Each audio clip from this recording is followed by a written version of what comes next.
वाहिगुरू जी का खालसा वाहिगुरू जी की फतेह। संगत अजे बाहर है, बाहर तो संगत नजर नहीं आ रही। चलो साडा अज दा दूसरा विषय जी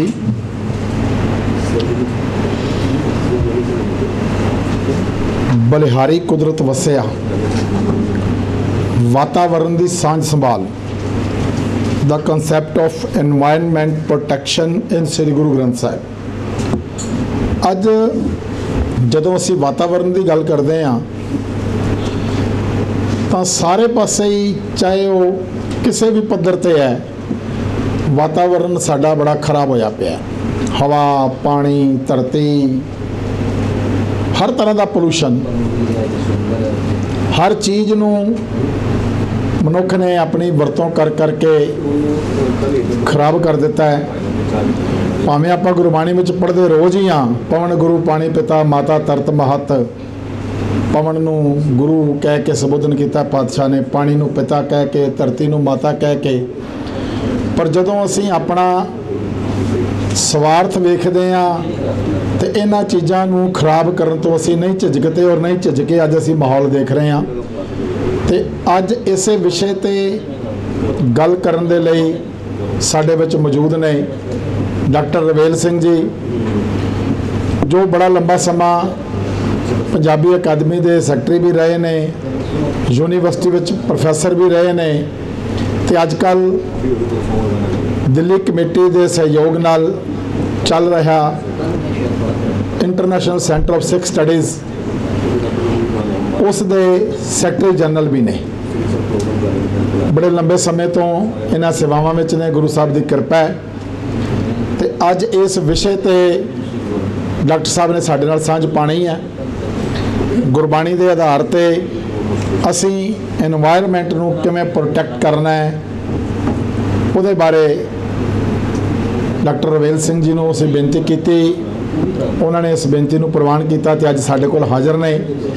मैं बेनती करांगा डॉक्टर साहब नूं कि डॉक्टर साहब इत्थे आउणगे ते अज दे इस विषय ते जिहड़े विचार ने उन्हां दे सानूं इह गुरबाणी विचों आपां जिवें हुणे जपजी साहब की पंक्ति की गल कीती, होर भी बहुत कुछ गुरबाणी विचों सानूं मिलदा है, वो साडे नाल डॉक्टर साहब साझा करनगे। डॉक्टर साहब आओ ते अज दे इस विषय ते अपने विचार जिहड़े ने वो साडे विद्यार्थियों के सामने आप जी रखो। डॉक्टर रवेल सिंह जी।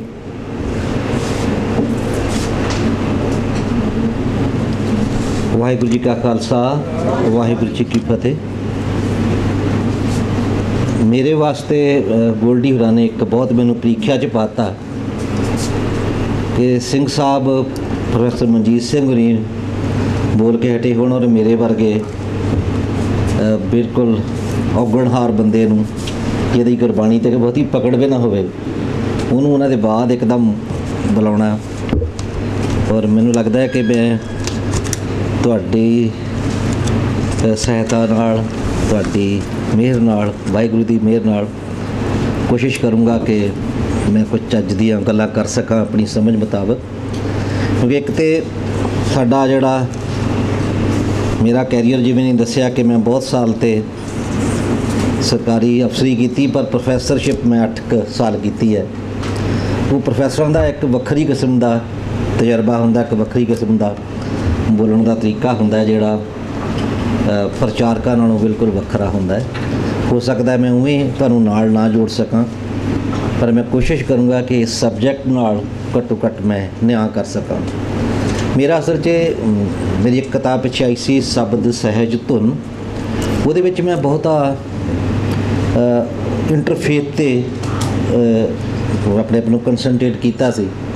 ते मैं अज भी जी कोशिश करूँगा कि जिहड़ा इकोलॉजी के मसले है, वातावरण के मसले है, वो सिखिज़म की की विलक्षणता है, सिख धर्म की बाकी धर्मों नालों किवें विलक्षणता है, मैं इस ते अपने आप को कॉन्सनट्रेट करने का यत्न करूँगा। पहले तो जगह कि वातावरण का जोड़ा मसले आ वो पैदा कित्थों होंदे है, जिन्होंने असी ग्लोबल वार्मिंग का नाम दिता। ਔਰ ਗਲੋਬਲ ਵਾਰਮਿੰਗ ਦੇ ਕਿਹੜੇ ਪ੍ਰਭਾਵ ਪਏ ਉਹਨਾਂ ਬਾਰੇ ਸਾਰੇ ਅਸੀਂ ਜਾਣਦੇ ਹਾਂ, ਸਾਰੇ ਅਸੀਂ ਪੜ੍ਹੇ ਲਿਖੇ ਹਾਂ। ਪਰ ਉਹ ਗਲੋਬਲ ਵਾਰਮਿੰਗ ਹੋਈ ਕਿਉਂ, ਉਹਦੇ ਕਾਰਨਾਂ ਵੱਲ ਮੇਰੇ ਖਿਆਲ ਜਾਣ ਦੀ ਲੋੜ ਹੈ ਪਹਿਲੇ। ਤੇ ਜਿਹੜੇ ਅਸਰ ਹੈ ਉਹ ਤਾਂ ਹੈ ਕਿ ਟੈਂਪਰੇਚਰ ਇੰਨਾ ਵੱਧ ਰਿਹਾ, ਸਾਨੂੰ ਸਭ ਨੂੰ ਪਤਾ ਹੈ ਕਿ ਇਸ ਵਾਰ ਅਪ੍ਰੈਲ ਵਿੱਚ ਵੀ ਜੂਨ ਵਰਗਾ ਮਾਹੌਲ ਰਿਹਾ। ਇਹ ਅਸਰ ਸਾਰਾ ਉਹੀ ਹੈ ਜਿਹੜਾ ਗਲੋਬਲ ਵਾਰਮਿੰਗ ਵਾਲਾ ਹੈ। ਔਰ ਸਾਇੰਟਿਸਟ ਕਹਿ ਰਹੇ ਆ ਕਿ ਅਗਲੇ 50 ਸਾਲਾਂ 'ਚ ਟੈਂਪਰੇਚਰ 2 ਤੋਂ 4 ਡਿਗਰੀ ਸੈਲਸੀਅਸ ਵਧੇਗਾ। ਔਰ ਜੇ 2 ਤੋਂ 4 ਡਿਗਰੀ ਸੈਲਸੀਅਸ ਵੱਧਦਾ ਹੈ ਤੇ ਇਹ ਕਿਹਾ ਜਾ ਰਿਹਾ ਕਿ ਵਰਲਡ ਵਾਰ 2 ਔਰ 47 ਦੀ ਵੰਡ ਵੇਲੇ ਜਿੰਨੇ ਲੋਕ ਮਰੇ ਸੀ, ਇਹ ਤੋਂ 10 ਗੁਣਾ ਵੱਧ ਲੋਕਾਂ ਹੀ ਮਰਨਗੇ ਗਲੋਬਲ ਵਾਰਮਿੰਗ ਦੀ ਵਜ੍ਹਾ ਨਾਲ।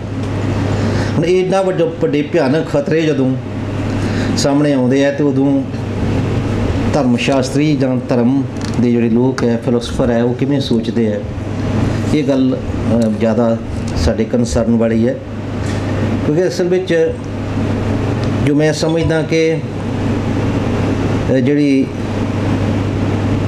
ਇਹਦਾ ਗਲੋਬਲ ਵਾਰਮਿੰਗ ਦਾ ਜਿਹੜਾ ਮੇਨ ਰੀਜ਼ਨ ਹੈ, ਜਿਹੜਾ ਮੁੱਖ ਕਾਰਨ ਹੈ, ਉਹ ਹੈਜਮਨੀ ਕ੍ਰੀਏਟ ਕਰਨ ਦਾ ਜਿਹੜੀ ਦੌੜ ਲੱਗੀ ਦੁਨੀਆ ਦੇ ਵਿੱਚ, ਉਹਦੀ ਵਜ੍ਹਾ ਨਾਲ ਜਿਹੜੀ ਗਲੋਬਲ ਵਾਰਮਿੰਗ ਵੱਧਦੀ ਹੈ। ਔਰ ਹੈਜਮਨੀ ਦੀ ਕ੍ਰੀਏਸ਼ਨ ਹੈਗੀ ਆ ਉਹ ਦੋ ਬਾਈਪੋਲਰ ਵਰਡ ਸੀ, ਆਪਾਂ ਸਾਰਿਆਂ ਨੂੰ ਪਤਾ 1990 ਤੋਂ ਪਹਿਲਾਂ। ਇੱਕ ਪਾਸੇ ਕੈਪੀਟਲਿਸਟ ਦੁਨੀਆ, ਇੱਕ ਪਾਸੇ ਸੋਸ਼ਲਿਸਟ ਦੁਨੀਆ। ਦੋਨੋਂ ਹੀ ਆਪਣੇ ਆਪਣੇ ਢੰਗ ਨਾਲ ਸਮਾਜ ਦਾ ਭਲਾ ਕਰਨ ਦੀ ਗੱਲ ਕਰਦੇ ਆ, ਜਾਂ ਕਿੰਨਾ ਕੁ ਭਲਾ ਹੁੰਦਾ ਹੈ ਉਹ ਆਪਾਂ ਨੂੰ ਸਾਰਿਆਂ ਨੂੰ ਪਤਾ ਹੈ। ਸੋਸ਼ਲਿਸਟ ਧਿਰ ਜਿਹੜੀ 1990 'ਚ ਟੁੱਟਦੀ ਆ, ਜਿਹੜੀ ਕਹਿੰਦੀ ਆ ਕਿ ਲੋੜ ਤੋਂ ਵੱਧ ਪ੍ਰੋਡਕਸ਼ਨ ਨਾ ਕੀਤੀ ਜਾਵੇ। ਜਿਹੜਾ ਡਾਇਲੈਕਟੀਕਲ ਪ੍ਰੋਡਕਸ਼ਨ ਦੀ ਗੱਲ ਕਾਰਲ ਮਾਰਕਸ ਕਰਦਾ ਸੀ ਕਿ ਉਨੀ ਪ੍ਰੋਡਕਸ਼ਨ ਕੀਤੀ ਜਾਵੇ ਜਿੰਨੀ ਲੋਕਾਂ ਨੂੰ ਲੋੜ ਹੈ, ਔਰ ਉਸ ਪ੍ਰੋਡਕਸ਼ਨ ਨੂੰ ਲੋਕਾਂ ਵਿੱਚ ਇਕੁਅਲੀ ਵੰਡਿਆ ਜਾਵੇ। ਇਹ ਸੋਸ਼ਲਿਸਟ ਮਾਡਲ ਸੀ ਜਿਹੜਾ ਬਾਅਦ ਵਿੱਚ ਜਾ ਕੇ ਫੇਲ ਹੋਇਆ, ਤੇ ਬਹੁਤ ਸਾਰੇ ਰੀਜ਼ਨ ਹੈ ਫੇਲ ਹੋਣ ਦੇ। ਪਰ ਜਿਹੜਾ ਕੈਪੀਟਲ ਵਰਡ ਹੈ ਉਹ ਕਹਿੰਦਾ ਕਿ ਵੱਧ ਪ੍ਰੋਡਕਸ਼ਨ ਕਰੋ ਤਾਂ ਜੋ ਲੋਕੀ ਵਿਰਵੇ ਨਾ ਰਹਿਣ ਕਿਸੇ ਚੀਜ਼। ਉਹ ਇੱਕ ਭੁਲੇਖਾ ਖੜਾ ਕੀਤਾ ਗਿਆ ਕਿ ਅਸੀਂ ਵੱਧ ਪ੍ਰੋਡਕਸ਼ਨ ਕਰਕੇ ਹਰ ਬੰਦੇ ਨੂੰ ਜਿਹੜੀ ਚੀਜ਼ ਚਾਹੀਦੀ ਉਹਦੇ ਤੱਕ ਪਹੁੰਚਾਵਾਂਗੇ। ਪਰ ਉਹਦੇ ਪਿੱਛੇ ਉਹਨਾਂ ਦੇ ਮਕਸਦ ਹੋਰ ਸੀ, ਜਿਹਦੀ ਵਜ੍ਹਾ ਨਾਲ ਜੋ ਕੁਛ ਹੈ ਹੁਣ ਹੋ ਰਿਹਾ। ਗਲੋਬਲ ਵਾਰਮਿੰਗ ਦਾ ਬਹੁਤੇ ਮਸਲੇ ਕੈਪੀਟਲ ਵਰਲਡ ਦੇ ਪੈਦਾ ਕੀਤੇ ਹੋਏ ਹੈ, ਪਰ ਜਿਹਦੀ ਉਹਦੇ ਵਿੱਚ ਹੈਜਮਨੀ ਕਿਵੇਂ ਕ੍ਰੀਏਟ ਕਰਨੀ ਹੈ, ਜਿਹਨੂੰ ਅਸੀਂ ਨਵਬਸਤੀਵਾਦ ਹੁਣ ਕਹਿੰਦੇ ਹਾਂ, ਜਿਹੜੇ ਅਸੀਂ ਯੂਨੀਵਰਸਿਟੀਆਂ 'ਚ ਪੜ੍ਹਾਉਂਦੇ ਹਾਂ, ਉਹਨੂੰ ਪੋਸਟ ਕਲੋਨੀਅਲਿਜ਼ਮ ਜਾਂ ਨਿਓ ਕਲੋਨੀਅਲਿਜ਼ਮ ਕਹਿੰਦੇ ਹਾਂ। ਕਿ ਕਿਸੇ ਦੁਨੀਆ ਦੇ ਕਿਸੇ ਖਿੱਤੇ ਦੇ ਉੱਤੇ, ਜਿਵੇਂ ਇੰਗਲੈਂਡ ਦੇ ਕਹਿੰਦੇ ਆ ਕਿ ਰਾਜ ਵਿੱਚ, ਰਾਣੀ ਦੇ ਰਾਜ ਵਿੱਚ ਸੂਰਜ ਨਹੀਂ ਮਿਟਦਾ ਸੀ, ਇਹ ਗੱਲ ਉਸ ਤੋਂ ਅਗਾਂਹ ਦੀ ਹੈ ਕਿ ਹੁਣ ਕਿਸੇ ਨੂੰ ਕਿਸੇ ਵੀ ਧਰਤੀ 'ਤੇ ਜਾ ਕੇ ਕਬਜ਼ਾ ਕਰਨ ਦੀ ਲੋੜ ਨਹੀਂ ਹੈ। ਹੁਣ ਤੁਹਾਡੇ ਮਨਾਂ 'ਤੇ ਕਬਜ਼ੇ ਕੀਤੇ ਜਾ ਰਹੇ। ਤੁਹਾਡੇ ਮਨਾਂ ਨੂੰ ਕਿਵੇਂ ਕਬਜ਼ਾ ਕਰਨਾ, ਉਹ ਨਿਊ ਜਿਹੜਾ ਕੈਪੀਟਲਿਜ਼ਮ ਹੈ ਉਹਦਾ ਇੱਕ ਵੱਡਾ ਟੂਲ ਹੈ।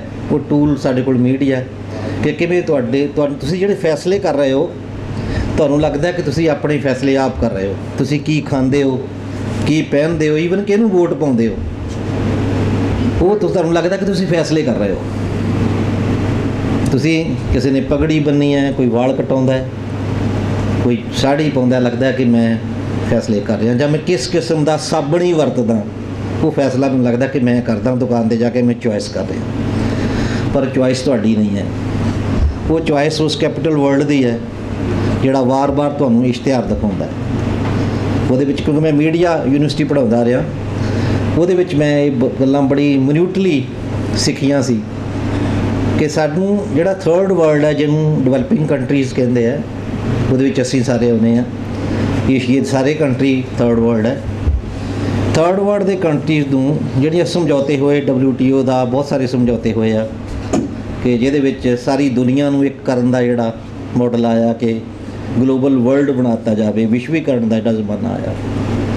ਉਸ ਜ਼ਮਾਨੇ ਨੇ ਸਾਨੂੰ ਬਹੁਤ ਖਾਰਜ ਕੀਤਾ, ਥਰਡ ਵਰਲਡ ਦਾ ਬਹੁਤ ਨੁਕਸਾਨ ਕੀਤਾ ਹੈ।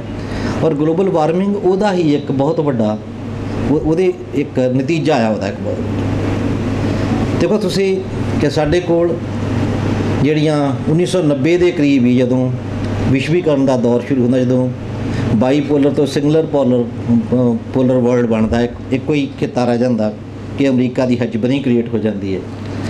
ਉਸ ਵੇਲੇ ਸਾਡੀਆਂ ਕੁੜੀਆਂ ਸੁਸ਼ਮਤਾ ਸੇਨ ਅਤੇ ਐਸ਼ਵਰਿਆ ਰਾਏ ਦੋ ਵਿਸ਼ਵ ਸੁੰਦਰੀਆਂ ਬਣਦੀਆਂ। कदी ये सोच नहीं सकते ਆਪਾਂ कि ਸਾਡੀਆਂ ਕੁੜੀਆਂ 1990 'ਚ ਹੀ ਸੋਹਣੀਆਂ ਸੀ। ਉਸ ਤੋਂ ਪਹਿਲੇ ਵੀ ਤਾਂ ਸਾਡੀਆਂ ਕੁੜੀਆਂ ਬਹੁਤ ਖੂਬਸੂਰਤ ਸੀ। 1990 ਵਿੱਚ ਹੀ ਤੁਹਾਨੂੰ ਇਹ ਦੱਸਣਾ ਸੀ ਸਾਡੀਆਂ, ਕਿਉਂਕਿ ਸਾਡੇ ਕੋਲ ਬਹੁਤ ਵੱਡੀ ਮੰਡੀ ਆ, ਬਹੁਤ ਵੱਡਾ ਬਾਜ਼ਾਰ ਹੈ ਸਾਡੇ ਕੋਲ। ਅਸੀਂ ਦੁਨੀਆ ਦੀ ਸੈਕੰਡ ਲਾਰਜੈਸਟ ਪਾਪੂਲੇਸ਼ਨ ਹੈ। ਜਿਹੜਾ ਮਾਲ ਉਹ ਕੈਪੀਟਲ ਬਣਾ ਰਿਹਾ ਵਰਲਡ, ਉਹਨੇ ਸਾਡੇ ਕੋਲ ਵੇਚਣ ਆ ਗਏ, ਸਾਡੀਆਂ ਕੁੜੀਆਂ ਨੂੰ ਵੇਚਣਾ। ਔਰ ਸਾਡੀਆਂ ਬੱਚੀਆਂ ਨੂੰ ਇੱਕ ਐਸੇ ਇਲੂਜ਼ਨ 'ਚ ਪਾਤਾ ਗਿਆ, ਭਰਮ 'ਚ ਪਾਤਾ ਗਿਆ ਕਿ ਤੁਸੀਂ ਆਹ ਪ੍ਰੋਡਕਟ ਵਰਤੋਗੇ ਤਾਂ ਤੁਸੀਂ ਐਸ਼ਵਰਿਆ ਰਾਏ, ਸੁਸ਼ਮਿਤਾ ਸੇਨ ਵਰਗੀਆਂ ਬਣੋਗੇ। ਇਹ ਸਾਡੇ ਮਾਡਲ ਕ੍ਰੀਏਟ ਕੀਤੇ ਗਏ। ਔਰ ਉਹ ਮਾਡਲ ਜਦੋਂ ਕ੍ਰੀਏਟ ਹੁੰਦੇ ਫਿਰ ਤੁਸੀਂ ਮਾਨਸਿਕ ਤੌਰ 'ਤੇ ਉੱਧਰ ਨੂੰ ਤੁਰਦੇ ਹੋ। ਔਰ ਹੋਇਆ ਇਹ ਕਿ ਅਸੀਂ ਦੌੜ 'ਚ ਪੈ ਗਏ, ਇੱਕ ਦੂਜੇ ਤੋਂ ਸੋਹਣਾ ਬਣਨ ਦੀ ਦੌੜ, ਇੱਕ ਦੂਜੇ ਤੋਂ ਵੱਡੀਆਂ ਕਾਰਾਂ ਰੱਖਣ ਦੀ ਦੌੜ, ਇੱਕ ਕੋਠੀ ਹੈਗੀ 2 ਕੋਠੀਆਂ ਬਣਾਉਣ ਦੀ ਦੌੜ। ਇਹ ਜਿਹੜਾ ਸਾਰਾ ਕੁਝ ਸੀ ਇਹਨੇ ਗਲੋਬਲ ਵਾਰਮਿੰਗ 'ਚ ਇਜ਼ਾਫਾ ਕੀਤਾ, ਜਿਹਨੂੰ ਗ੍ਰੀਨ ਹਾਊਸਸ ਇਮਿਸ਼ਨਸ ਬਾਅਦ 'ਚ ਕਿਹਾ ਇਹਦਾ। ਹੁਣ ਗ੍ਰੀਨ ਹਾਊਸਸ ਇਮਿਸ਼ਨਸ ਜਿਹੜੇ ਹੈਗੇ ਆ ਉਹ ਕੌਣ ਪੈਦਾ ਕਰ ਰਿਹਾ? ਕਿ ਥਰਡ ਵਰਲਡ ਪੈਦਾ ਕਰ ਰਿਹਾ? ਕਿ ਇੰਡੀਆ ਗ੍ਰੀਨ ਜਿਹੜੇ ਇਮਿਸ਼ਨਸ ਹੈਗੇ ਆ ਉਹ ਗ੍ਰੀਨ ਹਾਊਸ ਦੇ ਇਮਿਸ਼ਨਸ ਇੰਡੀਆ ਪੈਦਾ ਕਰ ਰਿਹਾ? ਸਾਡੇ ਕੋਲ ਤਾਂ ਉਹ ਹੈ ਹੀ ਨਹੀਂ ਕੁਛ ਵੀ, ਅਸੀਂ ਕਿੱਥੋਂ ਪੈਦਾ ਕਰ ਲੈਣੇ ਆ? ਅਸੀਂ ਤਾਂ ਜਦੋਂ ਰੀਸ ਕਰਨ ਤੁਰੇ ਉਹਨਾਂ ਦੀ, ਉਦੋਂ ਅਸੀਂ ਫਸੇ ਉਹਨਾਂ ਦੇ ਜਾਲ ਵਿੱਚ। ਫਿਰ ਅਸੀਂ ਗ੍ਰੀਨ ਹਾਊਸਸ ਇਮਿਸ਼ਨਸ ਦੇ ਸਾਈਕਲ ਦੇ ਵਿੱਚ ਅਸੀਂ ਫਸਦੇ ਹਾਂ। ਉਸ ਤੋਂ ਪਹਿਲਾਂ ਸਾਡੇ ਕੋਲ ਤਾਂ ਸਹੂਲਤਾਂ ਹੀ ਨਹੀਂ ਹੈਗੀਆਂ, ਸਾਡੇ ਕੋਲ ਟੈਕਨੋਲੋਜੀ ਹੀ ਨਹੀਂ ਹੈਗੀ। ਸੋ ਅਸੀਂ ਉਹਨਾਂ ਦੇ ਚੱਕਰ 'ਚ ਫਸਦੇ ਗਏ, ਅਸੀਂ ਵੀ ਉੱਦਾਂ ਦੇ ਹੁੰਦੇ ਗਏ। ਸਾਨੂੰ ਆਪਣਾ ਮੂਲ ਭੁੱਲਿਆ ਅਸਲ ਵਿੱਚ। ਸਾਡੇ ਲੋਕਾਂ ਨੂੰ ਇਹ ਨਹੀਂ ਪਤਾ ਲੱਗਿਆ ਕਿ ਸਾਡਾ ਜਿਹੜਾ ਆਪਣਾ ਏਸ਼ੀਆ ਦੇ ਵਿੱਚ ਜਿਹੜੇ ਸਾਡੇ ਮੂਲ ਸੀਗੇ, ਜਿਹਨੂੰ ਅਸੀਂ ਵੈਦਿਕ ਧਰਮ ਕਹਿ ਲਈਏ ਜਾਂ ਜੋ ਵੀ ਕਹੀਏ, ਸਾਡਾ ਮੂਲ ਡਿਫਰੈਂਟ ਸੀ, ਸਾਡਾ ਮੂਲ ਉਹਨਾਂ ਨਾਲੋਂ ਵੱਖਰਾ ਸੀ। ਅਸੀਂ ਉਸ ਮੂਲ ਨੂੰ ਕਿਉਂ ਭੁੱਲੇ? ਉਹਦਾ ਮਤਲਬ ਹੀ ਇਸ ਸੀਗਾ ਕਿ ਅਸੀਂ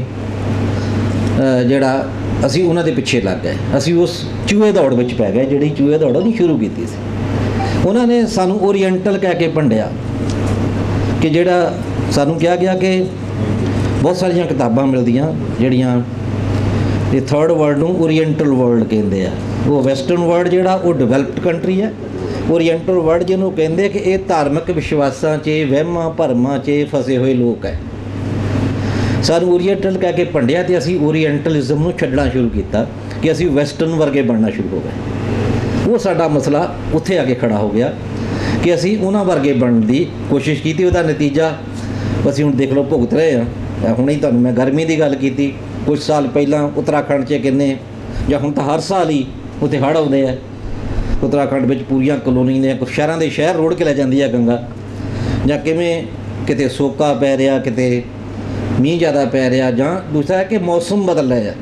ਬਰਸਾਤ ਵਿੱਚ ਬਰਸਾਤ ਨਹੀਂ ਹੋ ਰਹੀ ਹੁਣ, ਜਾਂ ਬਰਸਾਤ ਤੋਂ ਪਹਿਲਾਂ ਬਰਸਾਤ ਹੋਏਗੀ, ਜਾਂ ਜਿਹੜਾ ਸਾਉਣ ਦਾ ਮਹੀਨਾ ਤੋਂ ਬਾਅਦ 'ਚ ਹੋਏਗੀ। ਇਹ ਸਾਰਾ ਕਲਾਈਮੇਟ ਚੇਂਜ ਜਿਹੜਾ ਉਹ ਗਲੋਬਲ ਵਾਰਮਿੰਗ ਦੀ ਵਜ੍ਹਾ ਨਾਲ ਹੋ ਰਿਹਾ।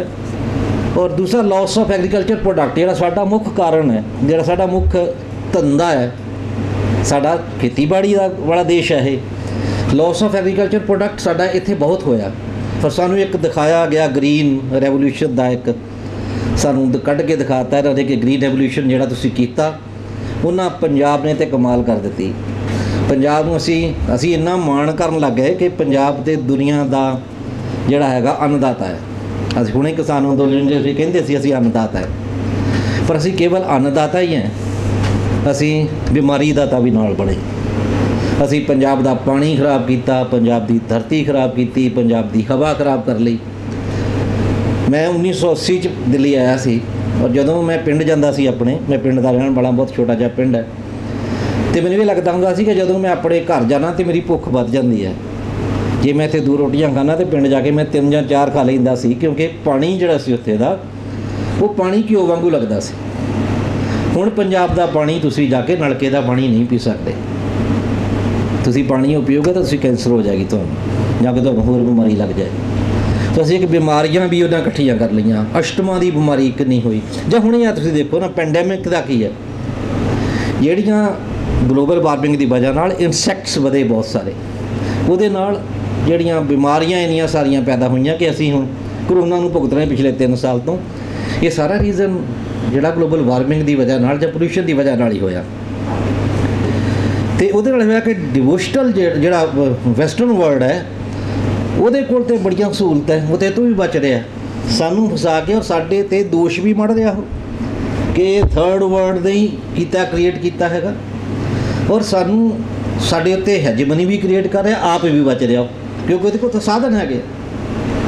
मैं कल ही किते पढ़ रहा सी कि चाइना ने क्लाउड सीडिंग की है।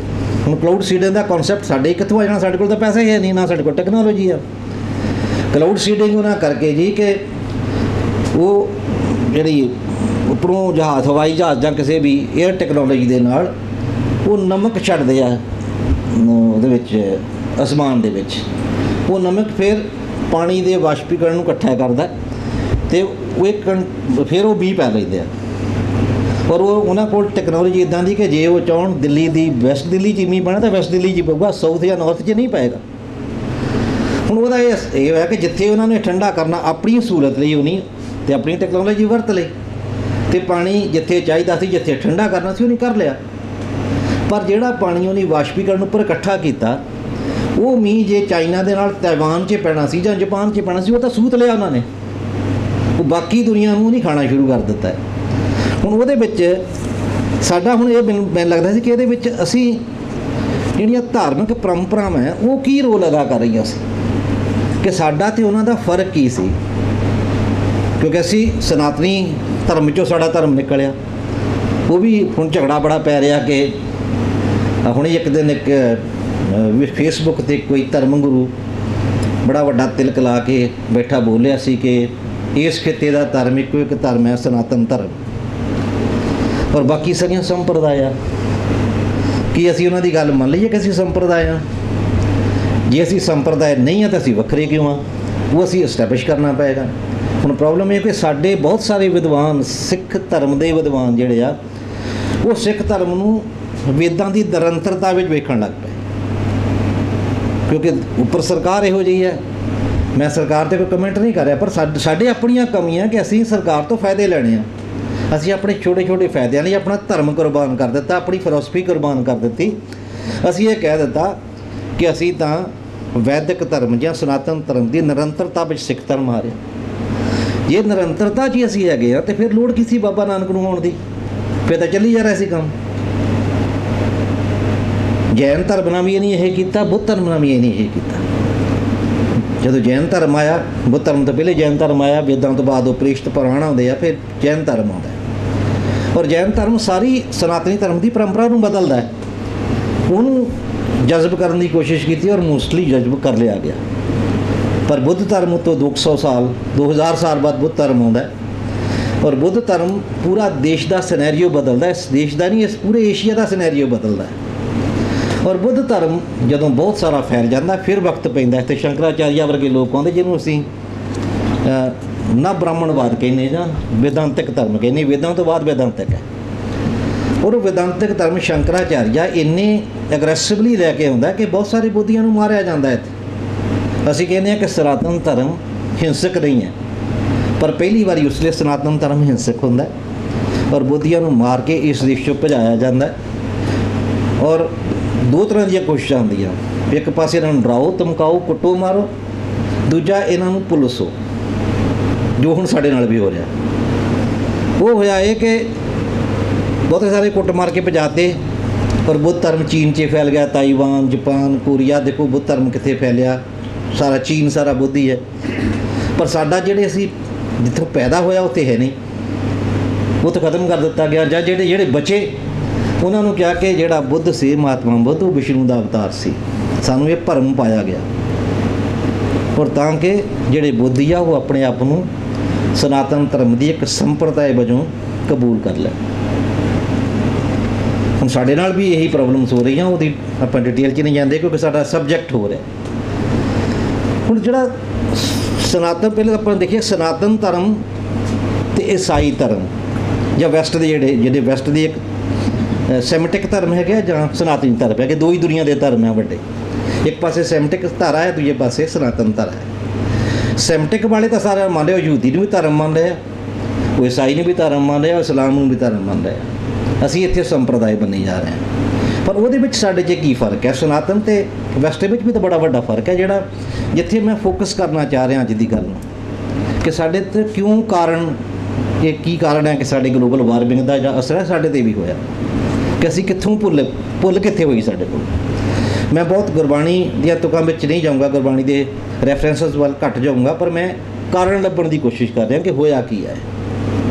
मे बी तुहाडे ਜਿਹੜਾ ਤੁਹਾਡਾ सिलेबस है तो बाहर की गल होवे, पर मैं डायलॉग कर रहा, मैं वो सिलेबस पढ़ाउण भी नहीं आया शायद। हुण ਜਿਹੜਾ सनातनी धर्म है ਉਹਦੇ ਵਿੱਚ ਜਿਹੜਾ ਸਾਡਾ ਜਿਹੜੇ ਏਸ਼ੀਆਟਿਕ ਲੋਕ ਐਸੀ ਸਾਰੇ ਹੈਗੇ ਆ, ਸਾਡਾ ਜਿਹੜਾ ਜੀਵਨ ਹੈ ਤੇ ਉਹਨਾਂ ਦੀ ਜੀਵਨ ਦੇ ਵਿੱਚ ਬਹੁਤ ਫਰਕ ਹੈ। ਸਾਡੇ ਕੋਲ ਜਿਹੜਾ ਸਮੇਂ ਤੇ ਕਾਲ ਦਾ, ਸਪੇਸ ਐਂਡ ਟਾਈਮ ਦਾ ਜਿਹੜਾ ਕਨਸੈਪਟ ਹੈ, ਉਹ ਵੈਸਟ ਦੇ ਕਨਸੈਪਟ ਤੋਂ ਬਿਲਕੁਲ ਉਲਟਾ ਹੈ। ਅਸੀਂ 84 ਲੱਖ ਜੂਨ ਨੂੰ ਮੰਨਣ ਵਾਲੇ ਲੋਕ, ਔਰ 84 ਲੱਖ ਜੂਨ ਵਿੱਚ ਸਾਰੇ ਵੇਦ ਔਰ ਸਾਰੇ ਗ੍ਰੰਥ ਜਿੰਨੇ ਬ੍ਰਾਹਮਣ ਗ੍ਰੰਥ ਹੈ, ਉਹ ਸਾਰੇ ਇਹ ਕਹਿ ਰਹੇ ਆ ਕਿ ਜੀਵਨ ਕਰਮਾਂ ਦਾ ਫਲ ਹੈ। ਜਿਸ ਜੀਵਨ 'ਚ ਤੁਸੀਂ ਚੰਗੇ ਕਰਮ ਕਰੋਗੇ ਤੁਹਾਨੂੰ ਉਸ ਵੇਲੇ ਚੰਗਾ ਫਲ ਮਿਲੇਗਾ। ਅਤੇ ਸਾਡਾ ਜੀਵਨ ਜਿਹੜਾ ਕਰਮਾਂ ਦਾ ਫਲ ਹੈ, ਜੇ ਅਸੀਂ ਸਨਾਤਨ ਧਰਮ ਦੇ ਪੈਰੋਕਾਰ ਵੀ ਹੋਈਏ। ਸਿੱਖ ਧਰਮ ਦੀ ਬਾਤ 'ਚ ਮੈਂ ਗੱਲ ਕਰਦਾ, ਉਹਦੇ ਵਿੱਚ ਜਦੋਂ ਕਰਮਾਂ ਦਾ ਫਲ ਹੈ, ਦੂਜੇ ਪਾਸੇ ਜੇ ਕਦੇ ਦੂਜਾ ਇੱਕ ਸਾਈਕਲ 'ਚ ਚੱਲਿਆ, ਸਾਰਾ ਟਾਈਮ ਐਂਡ ਸਪੇਸ ਸਾਈਕਲ 'ਚ ਹੈ। ਸਾਈਕਲ ਇੱਦਾਂ ਕਿ ਪਹਿਲੇ ਸਤਯੁਗ ਸੀ, ਫਿਰ ਤ੍ਰੇਤਾ ਆਇਆ, ਫਿਰ ਦੁਆਪਰ ਆਇਆ, ਫਿਰ ਕਲਯੁਗ ਆਇਆ, ਪਰ ਉਹ ਆਟੋਮੈਟਿਕ ਸਾਈਕਲ 'ਚ ਚੱਲ ਰਿਹਾ। ਕਲਯੁਗ ਤੋਂ ਬਾਅਦ ਆਟੋਮੈਟਿਕ ਸਤਯੁਗ ਆਉਣਾ। ਮਤਲਬ ਸਾਰੇ ਧਰਮ ਗ੍ਰੰਥ ਇਹੀ ਕਹਿ ਰਹੇ ਆ, ਬ੍ਰਾਹਮਣ ਗ੍ਰੰਥ ਪੜ੍ਹੋ, ਸਾਰੇ ਉਪਨਿਸ਼ਦ ਪੜ੍ਹੋ, ਕਹਿ ਰਿਹਾ ਕਿ ਜਿਹੜਾ ਜਦੋਂ ਬਹੁਤ ਕਹਿਰ ਹੋਏਗਾ ਉਦੋਂ ਕਲਯੁਗ ਆਏਗਾ, ਕਹਿਰ ਖਤਮ ਹੋਏਗਾ ਤਾਂ ਮੁੜ ਕੇ ਫਿਰ ਸਤਯੁਗ ਆਏਗਾ। ਤੋ ਇਹ ਸਾਈਕਲ 'ਚ ਜੀਵਨ ਚੱਲ ਰਿਹਾ, ਜਿੱਥੇ ਕਿਤੇ ਵੀ ਖਤਮ ਨਹੀਂ ਹੁੰਦਾ ਜੀਵਨ। ਜੀਵਨ ਵਹਿੰਦੀ ਧਾਰਾ ਹੈ।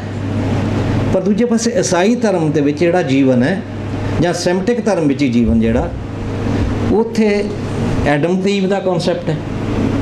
ਐਡਮ ਤੇ ਈਵ ਨੂੰ ਇੱਕ ਵਰਜਿਤ ਫਲ ਦਿੱਤਾ ਗਿਆ ਵੀ ਇਹਨੂੰ ਹੱਥ ਨਹੀਂ ਲਾਉਣਾ, ਇਹਨੂੰ ਖਾਣਾ ਨਹੀਂ ਹੈ, ਔਰ ਸ਼ੈਤਾਨ ਆ ਕੇ ਉਹਨਾਂ ਨੂੰ ਪਰਸੂਏਟ ਕਰਦਾ ਤੇ ਉਹ ਖਾ ਲੈਂਦੇ ਆ। ਜਦੋਂ ਉਹ ਵਰਜਿਤ ਫਲ ਖਾਧਾ ਤੇ ਸਜ਼ਾ ਵਿੱਚ ਜੀਵਨ ਮਿਲਿਆ।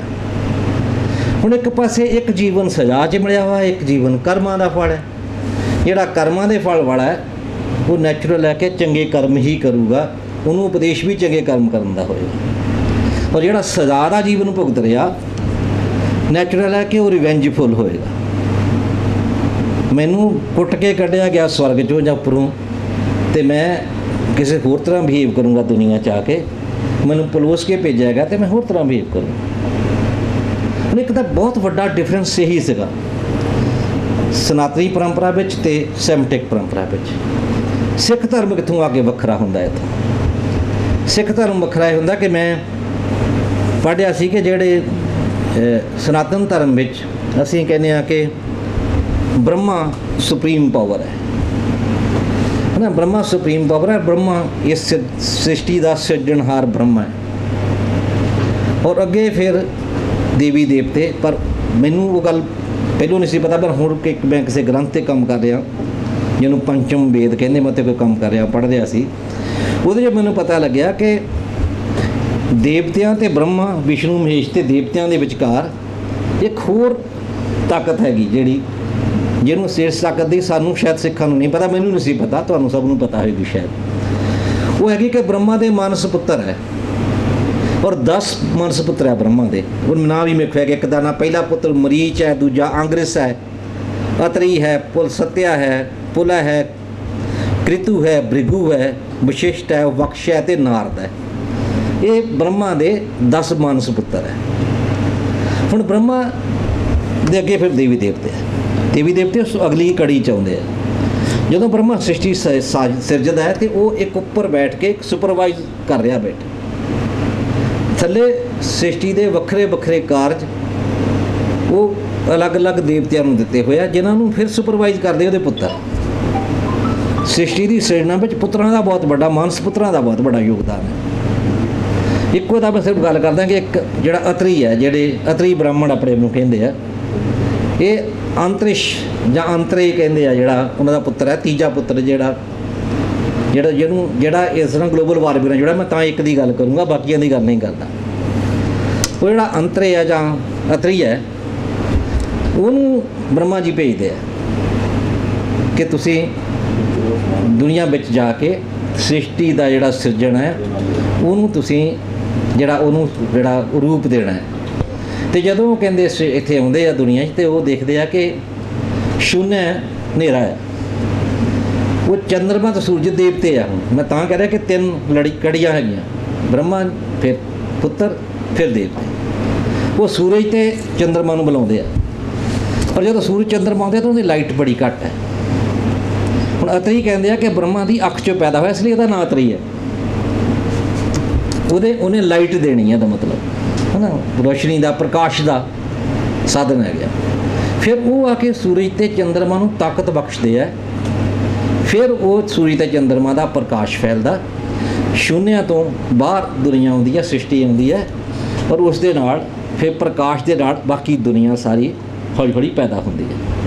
ਇਹ ਉਹਨਾਂ ਦੀ ਫਿਲਾਸਫੀ ਹੈ, ਸਨਾਤਨ ਧਰਮ ਦੀ ਫਿਲਾਸਫੀ ਹੈ।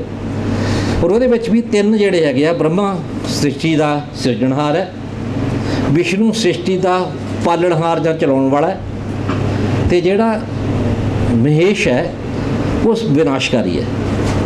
ਕਿਉਂਕਿ ਸ੍ਰਿਸ਼ਟੀ ਨੇ ਸਾਈਕਲ 'ਚ ਰਹਿਣਾ, ਪਹਿਲੇ ਬਣਨੀ ਹੈ, ਫਿਰ ਚੱਲਣੀ ਹੈ, ਫਿਰ ਵਿਨਾਸ਼ ਹੋਣਾ, ਫਿਰ ਬਣਨੀ ਹੈ, ਸਾਈਕਲ 'ਚ ਇਹਨਾਂ ਦੀ ਪਰੰਪਰਾ। ਅਤੇ ਉਹ 3 ਵੱਡੇ ਜਿਹੜੇ ਭਗਵਾਨ ਹੈਗੇ, ਜਿਹੜੇ ਉਹ ਸਾਈਕਲ ਚਲਾ ਰਹੇ। ਪਰ ਜਦੋਂ ਗੁਰੂ ਨਾਨਕ ਸਾਹਿਬ ਆਉਂਦੇ ਆ, ਉਹ ਫਿਰ ਇਸ ਫਿਲਾਸਫੀ ਨੂੰ ਟੋਟਲੀ ਬਦਲ ਦਿੰਦੇ ਆ। ਇਹ ਗੱਲ ਬਹੁਤ ਸਮਝਣ ਵਾਲੀ, ਅੱਜ ਦੇ ਸਮੇਂ 'ਚ ਸਮਝਣ ਵਾਲੀ ਹੈ ਕਿ ਗੁਰੂ ਨਾਨਕ ਸਾਹਿਬ ਦੀ ਇੰਪੋਰਟੈਂਸ ਕਿੱਥੇ ਆ। ਉਹ ਕਹਿੰਦੇ ਨਹੀਂ, ਕੋਈ 3 ਬ੍ਰਹਮਾ ਨੂੰ ਨਹੀਂ ਮੰਨਦੇ, ਉਹ ਨਾ ਵਿਸ਼ਨੂੰ ਨੂੰ ਮੰਨਦੇ, ਨਾ ਮਹੇਸ਼ ਨੂੰ ਮੰਨਦੇ। ਉਹ ਤਿੰਨਾਂ ਨੂੰ ਫਿਰ ਇੱਕ ਕਰਦੇ, ਇੱਕ ਓਂਕਾਰ 'ਚ ਬਦਲਦੇ।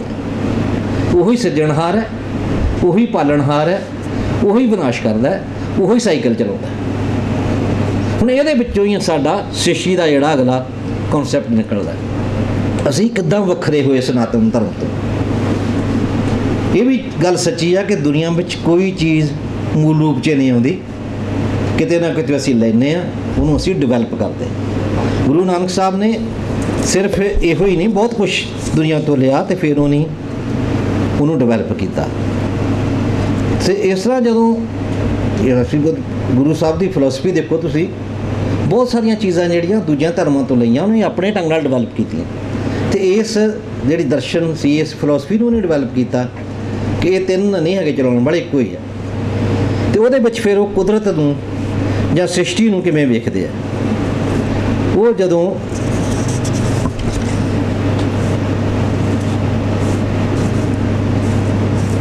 ਦੇਖਦੇ ਸ੍ਰਿਸ਼ਟੀ ਨੂੰ, ਤਾਂ ਸ੍ਰਿਸ਼ਟੀ ਨੂੰ ਵੇਖਣ ਦਾ ਜਿਹੜਾ ਇੱਕ ਪਾਸੇ ਤਾਂ ਬਣਾ ਰਿਹਾ ਸੀ, ਉਹ ਜਿਹੜਾ ਬ੍ਰਹਮਾ ਸਿਰਜ ਰਿਹਾ, ਇੱਥੇ ਸਾਡੇ ਕੋਲ ਬ੍ਰਹਮ ਤੋਂ ਗਾਂ ਪਾਰ ਬ੍ਰਹਮ ਤੱਕ ਸਾਨੂੰ ਲੈ ਜਾਂਦੇ ਗੁਰੂ ਸਾਹਿਬ। ਉਹ ਇੱਕ ਸੁਪਰੀਮ ਪਾਵਰ ਇੱਕੋ ਨਹੀਂ ਮੰਨਦੇ ਆ, ਜਿਹੜੀ ਨਿਰਗੁਣ ਪਰੰਪਰਾ 'ਚ ਸਾਡੇ ਕੋਲ ਹੈਗੀ।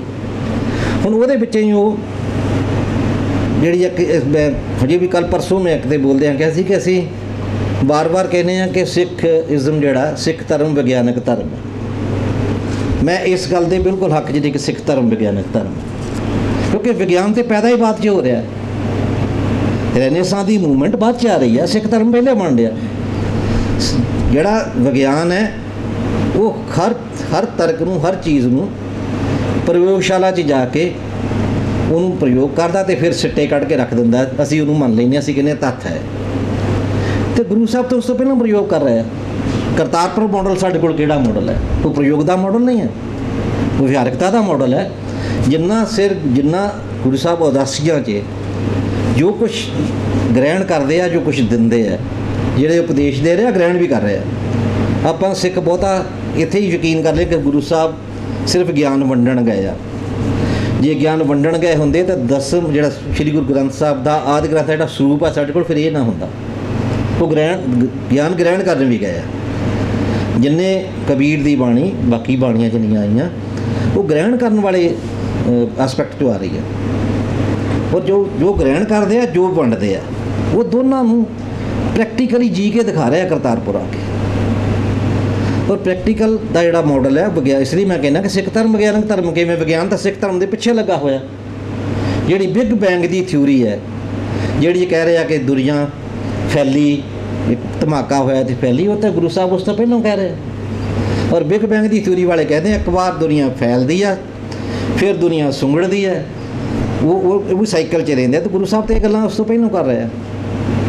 ਜਿੰਨੇ ਪਾਤਾਲਾ ਪਾਤਾਲ ਲਖ ਆਗਾਸਾ ਆਗਾਸ ਬੁੱਢੂ। ਗੁਰੂ ਸਾਹਿਬ ਤੇ ਉਸ ਪ੍ਰਯੋਗਸ਼ਾਲਾ 'ਚ ਜਾਣ ਤੋਂ ਪਹਿਲਾਂ ਹੀ ਉਹ ਮਨ ਦੀ ਪ੍ਰਯੋਗਸ਼ਾਲਾ 'ਚ ਉਹ ਗੱਲਾਂ ਕਰ ਰਹੇ ਆ ਜਿਹੜੀਆਂ ਸਾਡੇ ਤੱਕ ਨਹੀਂ ਪਹੁੰਚੀਆਂ। ਸੋ ਗੁਰੂ ਸਾਹਿਬ ਦਾ ਜਿਹੜਾ ਹੈਗਾ ਸੀ ਜਿਹੜਾ ਸ੍ਰਿਸ਼ਟੀ ਦਾ ਕਨਸੈਪਟ ਹੈ ਸਾਡੇ ਕੋਲ, ਉਹ ਸ੍ਰਿਸ਼ਟੀ ਦੀ ਜਿਹੜੀ ਹੈਗੀ ਆ ਉਹ ਜੋ ਉਹਦੀ ਸਿਰਜਣਾ ਜਿਹੜੀ ਆ ਉਹ ਕਹਿ ਰਹੇ ਕਿ ਇੱਕ ਓਂਕਾਰ ਜਿਹੜਾ ਆਪਾਂ ਜਿਸ ਨੂੰ ਅਸੀਂ ਸੁਪਰੀਮ ਮੰਨਦੇ ਹਾਂ। ਪਰ ਸ੍ਰਿਸ਼ਟੀ ਜਿਹੜੀ ਆ ਉਹਨੂੰ ਵੱਖ ਕਰਕੇ ਨਹੀਂ ਗੁਰੂ ਸਾਹਿਬ ਵੇਖ ਰਹੇ, ਜਿਹੜਾ ਸਨਾਤਨ ਧਰਮ ਵੱਖ ਕਰਕੇ ਵੇਖ ਰਿਹਾ। ਖਾਸ ਕਰਕੇ ਜੈਨਿਜ਼ਮ ਅਤੇ ਬੁੱਧ ਧਰਮ ਤੇ ਉਹਨੂੰ ਜਿਹੜੀ ਆ ਅਨਾਦੀ ਸ੍ਰਿਸ਼ਟੀ ਨੂੰ ਅਨਾਦੀ ਮੰਨਦੇ ਆ, ਪਰ ਸਾਡੇ ਅਨਾਦੀ ਹੈ। ਇਹ ਦੋ ਚੀਜ਼ਾਂ ਦਾ ਫਰਕ ਹੈ ਕਿ ਸ੍ਰਿਸ਼ਟੀ ਜਿਹੜੀ ਆ ਉਹ ਇੱਕ ਦਰਵ ਹੈ ਜੋ ਨਿਰੰਤਰ ਚੱਲਦੀ ਹੈ, ਜੇ ਕਹਿ ਰਹੇ ਆ ਜਿਹੜੇ ਸਨਾਤਨ ਧਰਮ ਵਾਲੇ, ਔਰ ਲਗਾਤਾਰ ਬਦਲਦੀ ਰਹਿੰਦੀ ਹੈ, ਸਵੈ 'ਤੇ ਆਧਾਰਿਤ ਹੈ ਉਹ ਕਹਿੰਦੇ। ਪਰ ਸਿੱਖ ਪਰੰਪਰਾ ਕਹਿੰਦੀ ਹੈ ਕਿ ਸ੍ਰਿਸ਼ਟੀ ਆਪਣੇ ਆਪ ਨਹੀਂ ਉਪਜਦੀ, ਸ੍ਰਿਸ਼ਟੀ ਉਪਜਾਈ ਜਾਂਦੀ ਹੈ, ਔਰ ਉਹ ਉਪਜਾਉਣ ਵਾਲੀ ਤਾਕਤ ਉਸ ਇੱਕੋ ਦੇ ਹੱਥ 'ਚ ਹੈ। ਪਰ ਜਦੋਂ ਇੱਕੋ ਦੇ ਹੱਥ 'ਚ ਤਾਕਤ ਹੈ ਤੇ ਫਿਰ ਜਿਹੜੀ ਹੈਗੀ ਆ ਉਹ ਸ੍ਰਿਸ਼ਟੀ ਦੇ ਵਿੱਚ ਅਸੀਂ ਕਹਿੰਦੇ ਹਾਂ ਕਿ ਕਣ ਕਣ 'ਚ ਵਸਦਾ ਹੈ। ਗੁਰੂ ਸਾਹਿਬ ਵਾਰ-ਵਾਰ ਕਹਿੰਦੇ ਆ ਕਿ ਸ੍ਰਿਸ਼ਟੀ ਦੇ ਉਸ ਕਣ ਕਣ ਵਿੱਚ ਗੁਰੂ ਸਾਹਿਬ ਪਰਮਾਤਮਾ ਵਸ ਰਿਹਾ। ਸੋ ਜਿਹੜੇ ਜਗਤ ਪਸਾਰੇ ਦੇ ਜਿਹੜੀਆਂ ਜਾਤਾਂ, ਜਿੰਨੀਆਂ ਜਿਣਸਾਂ ਹੈ, ਜੋ ਰੰਗ ਰੂਪ ਹੈ, ਜੋ ਵਖਰੇਵੇਂ ਆ ਕੁਦਰਤ ਦੇ ਵਿੱਚ, ਕਿਤੇ ਭਲਾਈ ਆ, ਕਿਤੇ ਬੁਰਾਈ ਆ, ਕਿਸੇ ਦਾ ਆਦਰ ਹੈ, ਕਿਸੇ ਦਾ ਤਿਰਸਕਾਰ ਹੈ, ਇਹ ਸਾਰਾ ਕੁਛ ਉਹ ਕੁਦਰਤ ਦੇ ਅਧੀਨ ਕਰ ਦਿੰਦੇ ਆ ਗੁਰੂ ਸਾਹਿਬ।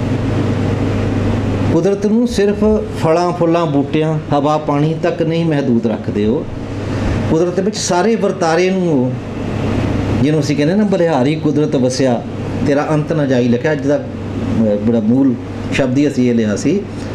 ਉਹਨੂੰ ਫਿਰ ਕੁਦਰਤ ਦੇ ਅਰਥਾਂ ਨੂੰ ਫੈਲਾਉਂਦੇ ਆ, ਉਸ ਵਿੱਚ ਸਾਰਾ ਕੁਛ ਉਹਦੇ ਵਿੱਚ ਵਸਿਆ ਹੋਇਆ। ਔਰ ਇਹ ਉਹ ਕਹਿੰਦੇ ਆ ਕਿ ਇਹ ਜਿਹੜੀ ਕੁਦਰਤ ਹੈ ਉਹ ਸਿਰਫ ਇੱਕੋ ਦੇ ਹੁਕਮਾਂ ਅਨੁਸਾਰ ਚੱਲਦੀ ਹੈ। ਔਰ ਉਹਦੇ 'ਚ ਕਹਿੰਦੇ ਕੁਦਰਤ ਪਾਉਣ ਪਾਣੀ ਬੈਸੰਤਰ, ਕੁਦਰਤ ਧਰਤੀ ਖਾਕ ਸਭ ਤੇਰੀ ਕੁਦਰਤ, ਤੂੰ ਕਾਦਰ ਕਰਤਾ ਬਾਕੀ ਨਾਈ ਪਾਕ। ਫਿਰ ਉਸ ਕੁਦਰਤ ਨੂੰ ਜਿਹੜਾ ਹੈਗਾ ਉਹ ਕਹਿੰਦੇ ਕਿ ਜਦ ਜਪਜੀ ਦੀ ਜਿਹੜੀ ਬਾਣੀ ਦੇ 17ਵੀਂ 18ਵੀਂ ਅਤੇ 19ਵੀਂ ਪੌੜੀ ਹੈ, ਉਹਦੇ ਵਿੱਚ ਪਾਪੀ ਚੋਰ ਧਰਮ ਭਗਤ ਜੋਗੀ ਸਤੀ ਸਾਰਿਆਂ ਨੂੰ ਜਿਹੜਾ ਹੈਗਾ ਉਹ ਸਾਰਿਆਂ ਨੂੰ ਉਸ ਕੁਦਰਤ ਦੇ ਹਿੱਸੇ ਵਜੋਂ ਸ਼ਾਮਲ ਕਰ ਲੈਂਦੇ। ਜਦੋਂ ਕਹਿੰਦੇ ਕੁਦਰਤ ਕਵੜ ਕਹਾਂ ਵਿਚਾਰ, ਵਾਰਿਆ ਨਾ ਜਾਵਾਂ ਇੱਕ ਵਾਰ, ਜੋ ਤੁਧ ਭਾਵੈ ਸਾਈ ਭਲੀਕਾਰ, ਤੂੰ ਸਦਾ ਸਲਾਮਤ ਨਿਰੰਕਾਰ। ਇਹ ਕੁਦਰਤ ਦੇ ਕਨਸੈਪਟ ਹੈ ਗੁਰੂ ਸਾਹਿਬ ਦੇ। ਅਤੇ ਜਿਹੜੇ ਵਿਗਿਆਨੀ ਅਤੇ ਦਾਰਸ਼ਨਿਕ ਜਿਹੜੇ ਫਿਲੋਸਫਰ ਹੈ ਜਾਂ ਸਾਇੰਟਿਸਟ ਹੈਗੇ ਆ, ਉਹਨਾਂ ਨੇ ਪੂਰਾ ਜ਼ੋਰ ਲਾਇਆ ਸੀ ਕਿ ਕੁਦਰਤ ਦੇ ਜਿਹੜੇ ਇਸ ਦ੍ਰਿਸ਼ਟਮਾਨ ਪਸਾਰੇ ਦਾ ਗਿਣਤੀਆਂ ਮਿਣਤੀਆਂ ਨਾਲ ਅੰਕਣ ਕਰ ਲੈਣ, ਅੰਕਾਂ ਦੇ ਨਾਲ ਦੱਸ ਸਕਣ ਵੀ ਇੰਨੀ ਸ੍ਰਿਸ਼ਟੀ ਉਹ ਸ੍ਰਿਸ਼ਟੀ ਹੈ, ਉਹਦਾ ਲੇਖਾ ਜੋਖਾ ਕਰ ਸਕਣ। ਪਰ ਇਹ ਦੋਵੇਂ ਜਿਹੜੇ ਆ ਸਾਇੰਟਿਸਟ ਵੀ ਔਰ ਫਿਲੋਸਫਰ ਵੀ, ਇਹ ਕੁਦਰਤ ਦੀ ਜਿਹੜੀ ਬੇਅੰਤਤਾ ਆ, ਜਿਹੜੀ ਅਸੀਮਤਾ ਆ ਕੁਦਰਤ ਦੀ, ਉਹਦੇ ਬੌਧਿਕ ਅਨੁਭਵ ਤੋਂ ਬਹੁਤ ਦੂਰ ਰਹਿ ਜਾਂਦੇ ਆ। ਮਸਲਾ ਇੱਥੇ ਆ ਕੇ ਅਸਲ 'ਚ ਖੜਾ ਹੁੰਦਾ ਕਿ ਜਦੋਂ ਬੌਧਿਕ ਅਨੁਭਵ ਹੈ ਉਹਨਾਂ ਦਾ, ਉਹ ਸਾਇੰਸ ਜਿਹੜੀ ਹੈ, ਮੈਂ ਤਾਂ ਹੀ ਕਹਿੰਦਾ ਕਿ ਸਿੱਖਜ਼ਮ ਵਿਗਿਆਨਕ ਧਰਮ ਨਹੀਂ ਹੈ। ਸਿੱਖਜ਼ਮ ਕੋਲ ਬੌਧਿਕ ਅਨੁਭਵ ਹੈ। ਵਿਗਿਆਨ ਨੇ ਤੁਹਾਨੂੰ ਇੱਥੋਂ ਇੱਥੇ ਤੱਕ ਦਾ ਰਸਤਾ ਦੱਸ ਦੇਣਾ, ਉਹਦੇ ਵਿੱਚ ਜੋ ਕੁਛ ਹੈਗਾ ਦੱਸਣਗੇ 100 ਕਿਲੋਮੀਟਰ ਹੈ, ਉਹ ਕਿਲੋਮੀਟਰ ਹੈ। ਪਰ ਤੁਹਾਨੂੰ ਉਸ ਬੌਧਿਕ ਅਹਿਸਾਸ ਤੱਕ, ਜਿਹਨੂੰ ਸੂਫੀ ਫਨਾਹ ਹੋਣਾ ਕਹਿੰਦੇ ਆ, ਜਿਹਦੇ ਵਿੱਚ ਤੁਸੀਂ ਅਸਿਮੀਲੇਟ ਕਰ ਜਾਣਾ ਹੁੰਦਾ, ਉਸ ਅਸਿਮੀਲੇਸ਼ਨ ਦੀ ਜਿਹੜੀ ਹੈਗੀ ਆ ਨਾ, ਅਸਿਮੀਲੇਸ਼ਨ ਦੀ ਜਿਹੜੀ ਅਨੁਭਵ ਹੈਗੇ ਆ, ਉਹਦਾ ਐਕਸਪੀਰੀਅੰਸ ਹੈ ਜਿਹੜਾ, ਉਹਨੂੰ ਉਹ ਨਹੀਂ ਕਰ ਸਕਦੇ। ਕਿਉਂਕਿ ਜਿਹੜਾ ਸ੍ਰਿਸ਼ਟੀ ਦਾ ਜਿਹੜਾ ਪਸਾਰ ਦਾ ਲੇਖਾ ਜੋਖਾ ਹੈ, ਉਹ ਕਹਿੰਦੇ ਆ ਕਿ ਉਹ ਕਿਸੇ ਗਿਣਤੀ ਮਿਣਤੀ ਦਾ ਮੁਹਤਾਜ ਨਹੀਂ ਹੈ। ਗੁਰੂ ਸਾਹਿਬ ਕਹਿੰਦੇ ਆ, ਅੰਤ ਨਾ ਜਾਪੇ ਕੀਤਾ ਆਕਾਰ, ਅੰਤ ਨਾ ਜਾਪੇ ਪਾਰਾਵਾਰ, ਅੰਤ ਕਾਰਨ ਕੀਤੇ ਬਿਲਾਹੇ, ਤਾਂ ਕਿ ਅੰਤ ਨਾ ਪਾਏ ਜਾਏ। ਇਹ ਕਨਸੈਪਟ ਹੈ ਅਸਲ 'ਚ ਜਿਹੜਾ ਸਾਇੰਸ ਤੋਂ ਸਾਨੂੰ ਵਾਕਰ, ਜਿਹੜਾ ਕੁਦਰਤ ਨੂੰ ਦੂਜੇ ਪਾਸੇ ਜਿਹੜਾ ਸਾਨੂੰ ਲੈ ਕੇ ਜਾਂਦਾ ਹੈ। ਇਹ ਸਾਡਾ ਜਿਹੜਾ ਇਹ ਪਸਾਰਾ ਜਿਹੜਾ ਸਾਡੀਆਂ ਇੰਦਰੀਆਂ ਦੀ ਪਹੁੰਚ ਤੋਂ ਵੀ ਅਤੇ ਹਿਸਾਬ ਕਿਤਾਬ ਦੀ ਤੁਲਵੀਂ ਮਿਣਵੀਂ ਜਿਹੜੀ ਗਿਣਤੀ ਹੈ, ਉਸ ਤੋਂ ਬਹੁਤ ਦੂਰ ਇੱਕ ਸਾਨੂੰ ਬੌਧਿਕ ਅਨੁਭਵ ਵਿੱਚ ਜਾਂ ਰਹੱਸਮਈ ਅਨੁਭਵ ਦੇ ਵਿੱਚ ਲੈ ਕੇ ਜਾਏ, ਜਿੱਥੇ ਤੁਸੀਂ ਇਸ ਅਨੁਭਵ ਨੂੰ ਜਾਣਨ ਲਈ ਤੁਹਾਨੂੰ ਅਵਸਥਾ ਹੋਰ ਚਾਹੀਦੀ ਹੈ। ਉਸ ਅਵਸਥਾ ਤੱਕ ਪਹੁੰਚਣ ਦੇ ਫਿਰ ਬਹੁਤ ਸਾਰੇ ਰਸਤੇ ਆ। ਜੇ ਉਹਦੇ ਬਾਅਦ ਚੱਲੀਏ ਤਾਂ ਸਾਰਾ ਦਿਨ ਆਪਾਂ ਬੋਲਦੇ ਰਹਾਂਗੇ। ਉਹ ਤਾਂ ਮੈਨੂੰ ਲੱਗਦਾ ਕਿ ਉਹ ਗੁਰੂ ਸਾਹਿਬ ਦੀ ਜਿਹੜੀ ਫਿਲਾਸਫੀ ਹੈ ਕਿ ਉਸ ਬੌਧਿਕ ਅਨੁਭਵ ਤੱਕ ਜਾਂ ਉਸ ਰਸ ਦੇ ਅਨੁਭਵ ਤੱਕ ਪਹੁੰਚਣ ਵਾਸਤੇ ਬੜੇ ਸਾਰੇ ਰਸਤੇ ਹੈ। ਉਹ ਰਸਤਿਆਂ ਨੂੰ ਕਿਵੇਂ ਚੁਣਨਾ। ਪਰ ਜਿਹੜਾ ਸਾਡੇ ਕੋਲ ਹੁਣ ਹੈਗਾ ਕਿ ਕੁਦਰਤ ਦਾ ਅਤੇ ਮਨੁੱਖੀ ਜੀਵੇ ਦਾ ਕੁਦਰਤ ਦੇ ਸੰਬੰਧ ਪਰਮਾਤਮਾ ਦੇ ਨਾਲ ਹੈ। ਕੁਦਰਤ ਦਾ ਮਨੁੱਖੀ ਜੀਵਨ ਨਾਲ ਕੀ ਸੰਬੰਧ ਹੈ? ਡਾਰਵਿਨ ਕਹਿੰਦਾ ਹੈ ਕਿ ਜਿਹੜੀ ਡਾਰਵਿਨ ਦਾ ਸਿਧਾਂਤ 19ਵੀਂ ਸਦੀ ਜਾ ਕੇ ਆਇਆ, ਜਿਸ 'ਚ ਮਨੁੱਖ ਦੇ ਵਿਕਾਸ ਦੀ ਗੱਲ ਕਰਦਾ ਉਹ ਕਿ ਜਿਹੜਾ ਕਹਿੰਦਾ ਹੈ ਕਿ ਪਹਿਲੋਂ ਪਾਣੀ ਵਿੱਚ ਕੋਸ਼ਿਕਾ ਵਾਲੇ ਜੀਵ ਬਣੇ, ਫਿਰ ਤਰਨ ਵਾਲੇ ਜੀਵ ਬਣੇ, ਫਿਰ ਰੀਂਗਣ ਵਾਲੇ ਜੀਵ ਬਣੇ, ਫਿਰ ਬਾਂਦਰ ਬਣਿਆ ਅਤੇ ਫਿਰ ਬੰਦਾ ਬਣ ਗਿਆ। ਇਹ ਡਾਰਵਿਨ 19ਵੀਂ ਸਦੀ ਜਾ ਕੇ ਆ ਰਿਹਾ, ਜਿਹੜੀ ਸਾਇੰਸ ਕਹਿ ਰਹੀ ਹੈ। ਅਤੇ ਜਿਹੜੇ ਫਿਰ ਥਣਧਾਰੀ ਜੀਵ ਬਣ ਗਏ। ਪਰ ਗੁਰਬਾਣੀ ਜਿਹੜੀ ਹੈਗੀ ਆ ਇਸ ਵਿਗਿਆਨਕ ਸੱਚਾਈ ਨੂੰ ਬਹੁਤ ਪਹਿਲਾਂ ਸਥਾਪਿਤ ਕਰ ਚੁੱਕੀ ਸੀ।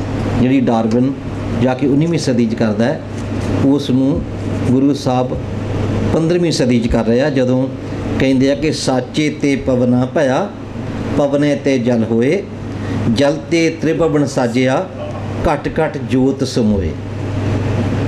ਉਹ ਜਲ 'ਚੋਂ ਜਿਹੜੇ ਜੀਵ ਪੈਦਾ ਹੋਇਆ ਪਹਿਲਾਂ, ਉਸ ਦੀ ਗੱਲ ਗੁਰੂ ਨਾਨਕ ਸਾਹਿਬ 15ਵੀਂ ਸਦੀ 'ਚ ਕਰ ਰਿਹਾ, ਜਿਹੜੀ ਜਾ ਕੇ ਸਾਇੰਸ 19ਵੀਂ ਸਦੀ 'ਚ ਕਰਦੀ ਹੈ 400 ਸਾਲ ਬਾਅਦ। ਸੋ ਅਸੀਂ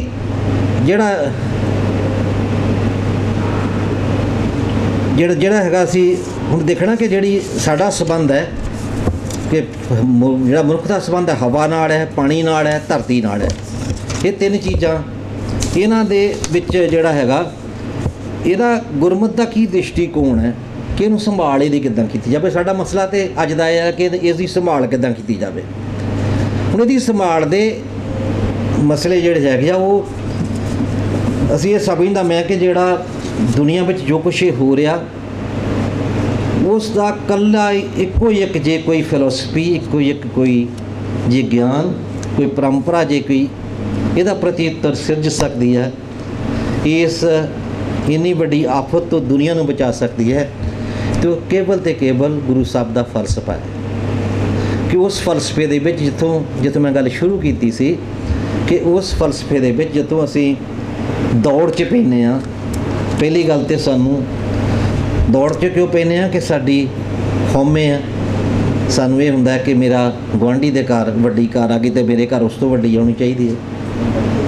ਫਿਰ ਦੂਜਾ ਹੈ ਕਿ ਜਿਹਨੂੰ ਸ਼ਾਇਦ ਕੁਛ ਦੁਨੀਆ ਦੇ ਕੁਛ ਕੌਮਾਂ ਨੇ ਆਪਣੇ ਆਪ ਮਸਲੇ ਕੁਛ ਹੱਲ ਵੀ ਕੀਤੇ, ਖਾਸ ਕਰਕੇ ਜਿੱਥੇ ਯਹੂਦੀਆਂ ਦਾ ਦੇਖੋ, ਜਦੋਂ ਹਿਟਲਰ ਨੇ ਉਹਨਾਂ ਨੂੰ ਸਾੜ ਕੇ ਮਾਰਿਆ ਕੈਂਪਾਂ ਵਿੱਚ, ਅਤੇ ਉਹਨਾਂ ਨੇ ਇੱਕ ਆਪਣਾ ਦੁਨੀਆ ਆਪਣੀ ਉਹ ਨਹੀਂ ਸਿਰਜੀ। ਜਦੋਂ ਦੁਨੀਆ 'ਚ ਪੂਰੀ 'ਚ ਫੈਲੇ ਆ ਯਹੂਦੀ, ਉਹ ਬਿਖਰਦੇ ਆ ਕਿਉਂਕਿ ਉਹਨਾਂ ਨੂੰ ਪਤਾ ਹੈ ਕਿ ਜਿੱਥੇ ਵੀ ਦੇਖ ਲੈਣਾ ਯਹੂਦੀ ਮਾਰ ਦੇਣਾ, ਔਰ ਪੂਰੀ ਦੁਨੀਆ 'ਚ ਫੈਲਦੇ ਆ। ਔਰ ਯਹੂਦੀਆਂ ਦਾ ਕੰਮ ਦੇਖੋ ਕਿ ਉਹਨਾਂ ਦੀ ਇੱਕ ਇੱਦਾਂ ਦੀ ਸੁਸਾਇਟੀ ਉਹ ਨਹੀਂ ਬਿਲਡ ਕਰ ਲਈ ਕਿ ਅੱਜ ਕੋਈ ਯਹੂਦੀ ਕਿਤੇ ਵੀ ਕੋਈ ਗਰੀਬ ਬੈਠਾ, ਉਹ ਆਪਣੇ ਸੈਂਟਰਲ ਜਿਹੜੀਆਂ ਦੀਆਂ ਫੋਰਸਿਸ ਆ ਉਹਨਾਂ ਨਾਲ ਉਹ ਕੰਟੈਕਟ ਕਰਦਾ ਹੈ ਅਤੇ ਉਹਦੀ ਸਾਰੇ ਮਦਦ ਕਰਕੇ ਉਹਨੂੰ ਆਪਣੇ ਬਰਾਬਰ ਲੈ ਕੇ ਆਉਂਦੇ ਆ। ਉਹਦਾ ਅਸਰ ਇਹ ਹੋਇਆ ਕਿ ਅੱਜ ਦੁਨੀਆ ਦੀ ਸਾਰੀ ਪੋਲੀਟਿਕਸ ਨੂੰ, ਦੁਨੀਆ ਦੇ ਸਾਰੇ ਫਾਈਨਾਂਸਿਸ ਨੂੰ, ਈਵਨ ਕਿ ਜਦੋਂ ਜਿਹਦੇ ਕੋਲ ਫਾਈਨਾਂਸ ਹੈ, ਕਿਉਂਕਿ ਦੁਨੀਆ ਕੈਪੀਟਲ ਵਰਲਡ ਬਣ ਗਈ, ਫਾਈਨਾਂਸ ਵਾਲੇ ਬੰਦੇ ਸਾਡੇ ਕੋਲ ਬੈਠੇ ਵੀਰ ਜੀ ਹਰਪ੍ਰੀਤ, ਕਿ ਜਿਹਦੇ ਕੋਲ ਪੈਸਾ ਹੈ ਉਹਦਾ ਹੀ ਰਾਜ ਹੁੰਦਾ ਹੈ। ਜੇ ਸਾਡੇ ਤਾਂ ਅੰਡਾਨੀ ਅੰਬਾਨੀ ਰਾਜ ਕਰ ਰਹੇ ਆ ਅਤੇ ਉਹ ਪੈਸੇ ਦਾ ਖੇਡ ਹੈ। ਅਤੇ ਇੱਥੇ ਤਾਂ ਸਿਰਫ ਅੰਡਾਨੀ ਅੰਬਾਨੀ ਬੜੇ ਛੋਟੇ ਜੀਵ ਹੈ ਉਹਨਾਂ ਦੇ ਹਿਸਾਬ ਨਾਲ। ਦੁਨੀਆ ਵਿੱਚ ਕੇਵਲ 8 ਬੰਦੇ ਆ ਜਿਹੜੇ ਪੂਰੀ ਦੁਨੀਆ 'ਤੇ ਰਾਜ ਕਰ ਰਹੇ ਆ, ਜਿਨ੍ਹਾਂ ਕੋਲ ਫਾਈਨਾਂਸ ਦੇ ਕੰਟਰੋਲਸ ਹੈਗੇ ਆ। ਉਹ 8 ਬੰਦੇ ਹੀ ਜਿਹੜੇ ਆ ਉਹ ਅਮਰੀਕਾ ਦੀ ਸਰਕਾਰ ਵੀ ਬਣਾਉਂਦੇ ਆ, ਉਹ ਇੰਡੀਆ ਦੀ ਸਰਕਾਰ ਵੀ ਬਣਾਉਂਦੇ ਆ। ਜਿਹੜੀ ਮੈਂ ਗੱਲ ਸ਼ੁਰੂ ਕੀਤੀ ਸੀ ਕਿ ਜਿਹੜੇ ਤੁਹਾਨੂੰ ਦੱਸਦੇ ਆ ਕਿ ਤੁਹਾਡੇ ਮਨਾਂ ਨੂੰ ਇਸ ਤਰ੍ਹਾਂ ਢਾਲ ਦਿੰਦੇ ਆ ਕਿ ਤੁਸੀਂ ਵੋਟ ਮੋਦੀ ਨੂੰ ਪਾਉਣੀ ਆ ਕਿ ਸੋਨੀਆ ਗਾਂਧੀ ਨੂੰ ਪਾਉਣੀ ਆ, ਉਹਨਾਂ ਦੇ ਹੱਥ 'ਚ ਆ, ਤੁਹਾਡੇ ਹੱਥ 'ਚ ਨਹੀਂ ਹੈਗਾ। ਉਹ ਸੁਸਾਇਟੀ ਨੇ ਆਪਣੇ ਆਪ ਨੂੰ ਕਿਵੇਂ ਡਿਵੈਲਪ ਕਰ ਲਿਆ ਕਿ ਉਹ ਪੂਰੀ ਦੁਨੀਆ ਦੀ ਪੋਲੀਟਿਕਸ ਨੂੰ, ਪੂਰੀ ਦੁਨੀਆ ਦੀ ਪੋਲਿਟੀ ਨੂੰ, ਪੂਰੀ ਦੁਨੀਆ ਦੇ ਫਾਈਨਾਂਸਿਸ ਨੂੰ ਜਿਹੜਾ ਕੰਟਰੋਲ ਕਰ ਰਿਹਾ। ਅਸਲ ਵਿੱਚ ਦੁਨੀਆ 'ਤੇ ਰਾਜ ਹੁਣ ਬਾਈਡਨ ਨਹੀਂ ਕਰ ਰਿਹਾ, ਦੁਨੀਆ 'ਤੇ ਰਾਜ ਉਹ ਲੋਕ ਕਰ ਰਹੇ ਆ ਜਿਹੜੇ ਉਹ 8 ਲੋਕ ਹੈ। ਅਤੇ ਉਹ 8 ਲੋਕ ਇਸ ਕਰਕੇ ਹੈ ਕਿ ਉਹਨਾਂ ਨੇ ਆਪਣੀ ਸੁਸਾਇਟੀ ਨੂੰ ਇਸ ਤਰ੍ਹਾਂ ਬਿਲਡ ਕੀਤਾ ਕਿ ਜਿਹੜਾ ਸਾਡੇ ਕੋਲ ਦਸਵੰਧ ਦਾ ਕਨਸੈਪਟ ਸੀ ਅਸੀਂ ਉਸ ਕਨਸੈਪਟ ਨੂੰ ਭੁੱਲੇ।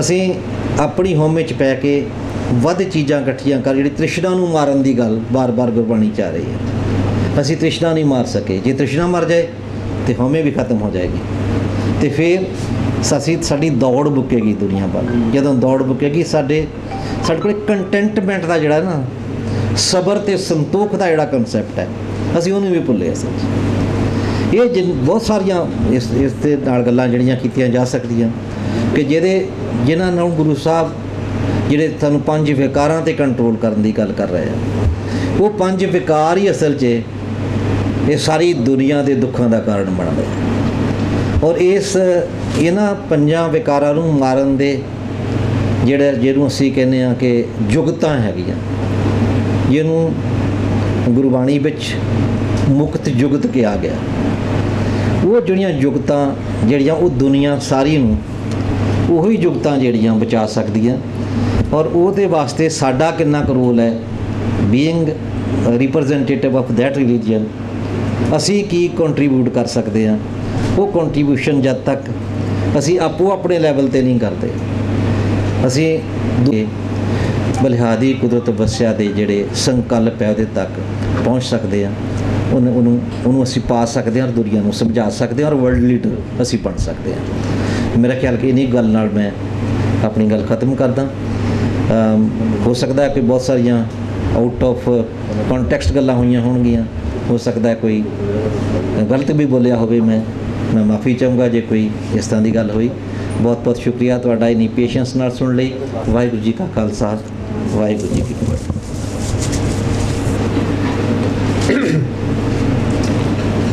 ਬਹੁਤ ਬਹੁਤ ਧੰਨਵਾਦ ਡਾਕਟਰ ਰਵੇਲ ਸਿੰਘ ਜੀ ਦਾ। ਕਿ ਜਿਹੜਾ ਆਪਾਂ ਵਾਤਾਵਰਨ ਦੀ ਗੱਲ ਬੜੇ ਵਿਸਥਾਰ ਦੇ ਵਿੱਚ ਕਿੱਥੋਂ ਆਰੰਭਤਾ ਦੀ ਗੱਲ ਹੈ, ਡਾਕਟਰ ਸਾਹਿਬ ਨੇ ਸਮਝਾਇਆ ਸਾਨੂੰ।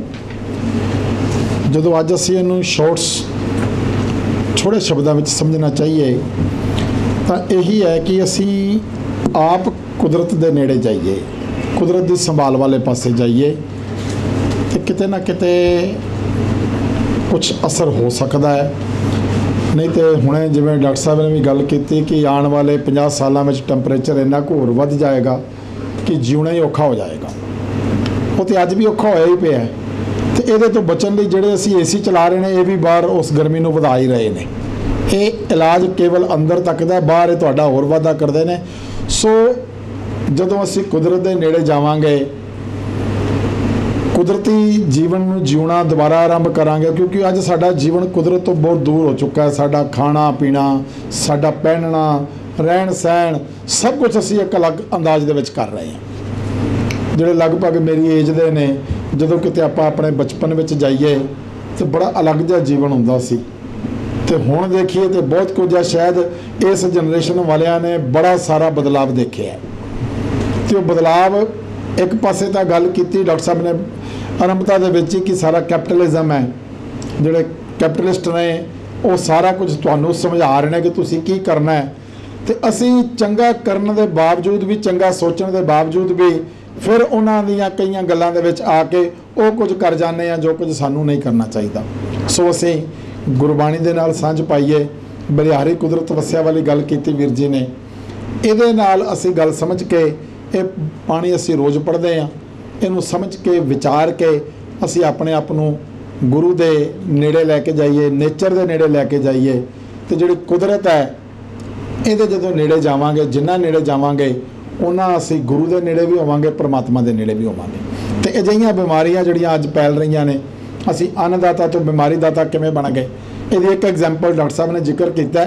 ਮੈਂ ਇੱਕ ਐਗਜ਼ਾਮਪਲ ਦੇਣਾ। ਪੰਜਾਬ ਦਾ ਇੱਕ ਜ਼ਿਲ੍ਹਾ ਬਠਿੰਡਾ, ਤੁਸੀਂ ਸਾਰਿਆਂ ਨੇ ਜ਼ਰੂਰ ਸੁਣਿਆ ਹੋਵੇਗਾ। ਉੱਥੇ ਸਭ ਤੋਂ ਜ਼ਿਆਦਾ ਕਪਾਹ ਪੈਦਾ ਹੁੰਦੀ ਹੈ, ਅਤੇ ਕਪਾਹ ਦੇ ਉੱਤੇ ਕੀੜਾ ਬਹੁਤ ਜਲਦੀ ਪੈਂਦਾ ਹੈ। ਉਸ ਕੀੜੇ ਨੂੰ ਮਾਰਨ ਦੇ ਲਈ ਕੈਮੀਕਲਸ ਛਿੜਕੇ ਜਾਂਦੇ ਨੇ ਵੀ ਤਾਂ ਜੋ ਕਪਾਹ ਨੂੰ ਬਚਾਇਆ ਜਾ ਸਕੇ। ਤਾਂ ਕੈਮੀਕਲ ਇੰਨੀ ਵੱਡੀ ਭਾਰੀ ਮਾਤਰਾ ਵਿੱਚ ਛਿੜਕੇ ਜਾਂਦੇ ਨੇ ਕਿ ਉੱਥੋਂ ਦੇ ਪਾਣੀ ਦੇ ਵਿੱਚ ਇੰਨਾ ਜ਼ਹਿਰ ਫੈਲ ਗਿਆ ਕਿ ਅੱਜ ਉਹ ਦੁਨੀਆ ਦੀ ਸਭ ਤੋਂ ਵੱਡੀ ਕੈਂਸਰ ਬੈਲਟ ਬਣ ਗਈ ਹੈ। ਸਭ ਤੋਂ ਜ਼ਿਆਦਾ ਕੈਂਸਰ ਦੇ ਮਰੀਜ਼ ਉੱਥੇ ਏਰੀਆ ਵਿੱਚ ਨੇ। ਅਤੇ ਉਹ ਅਸੀਂ ਇੱਕ ਪਾਸੇ ਵਿਕਾਸ ਕਰ ਰਹੇ ਹਾਂ ਪੈਦਾਵਾਰ ਦੇ ਲਈ, ਅਤੇ ਦੂਜੇ ਪਾਸੇ ਅਸੀਂ ਬਿਮਾਰੀਆਂ ਨੂੰ ਲੈ ਕੇ ਆਏ ਹਾਂ। ਇਹਦਾ ਮਤਲਬ ਇਹ ਹੈ ਕਿ ਅਸੀਂ ਨੇਚਰ ਤੋਂ ਦੂਰ ਹੋ ਕੇ ਸਭ ਕੁਝ ਕਰ ਰਹੇ ਹਾਂ। ਸੋ ਗੁਰੂ ਸਾਹਿਬ ਕਿਰਪਾ ਕਰਨ ਅਸੀਂ ਨੇਚਰ ਦੇ ਨੇੜੇ ਆਈਏ। ਉਹੀ ਕੁਦਰਤੀ ਸਬਜ਼ੀਆਂ ਜਿਹੜੀਆਂ ਸਾਨੂੰ ਅੱਜ ਮਿਲਦੀਆਂ ਨਹੀਂ, ਉਹਨਾਂ ਤੋਂ ਅਸੀਂ ਦੂਰ ਹੋ ਗਏ।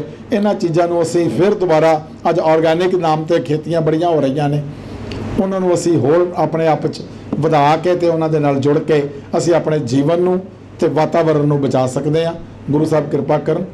ਮੈਂ ਬੇਨਤੀ ਕਰਾਂਗਾ ਵੀਰ ਜਤਿੰਦਰਪਾਲ ਸਿੰਘ ਜੀ ਗੋਲਡੀ ਵੀਰ ਜੀ ਚੇਅਰਮੈਨ ਸਾਹਿਬ, ਉਹ ਡਾਕਟਰ ਸਾਹਿਬ ਦਾ ਧੰਨਵਾਦ ਕਰਨਗੇ।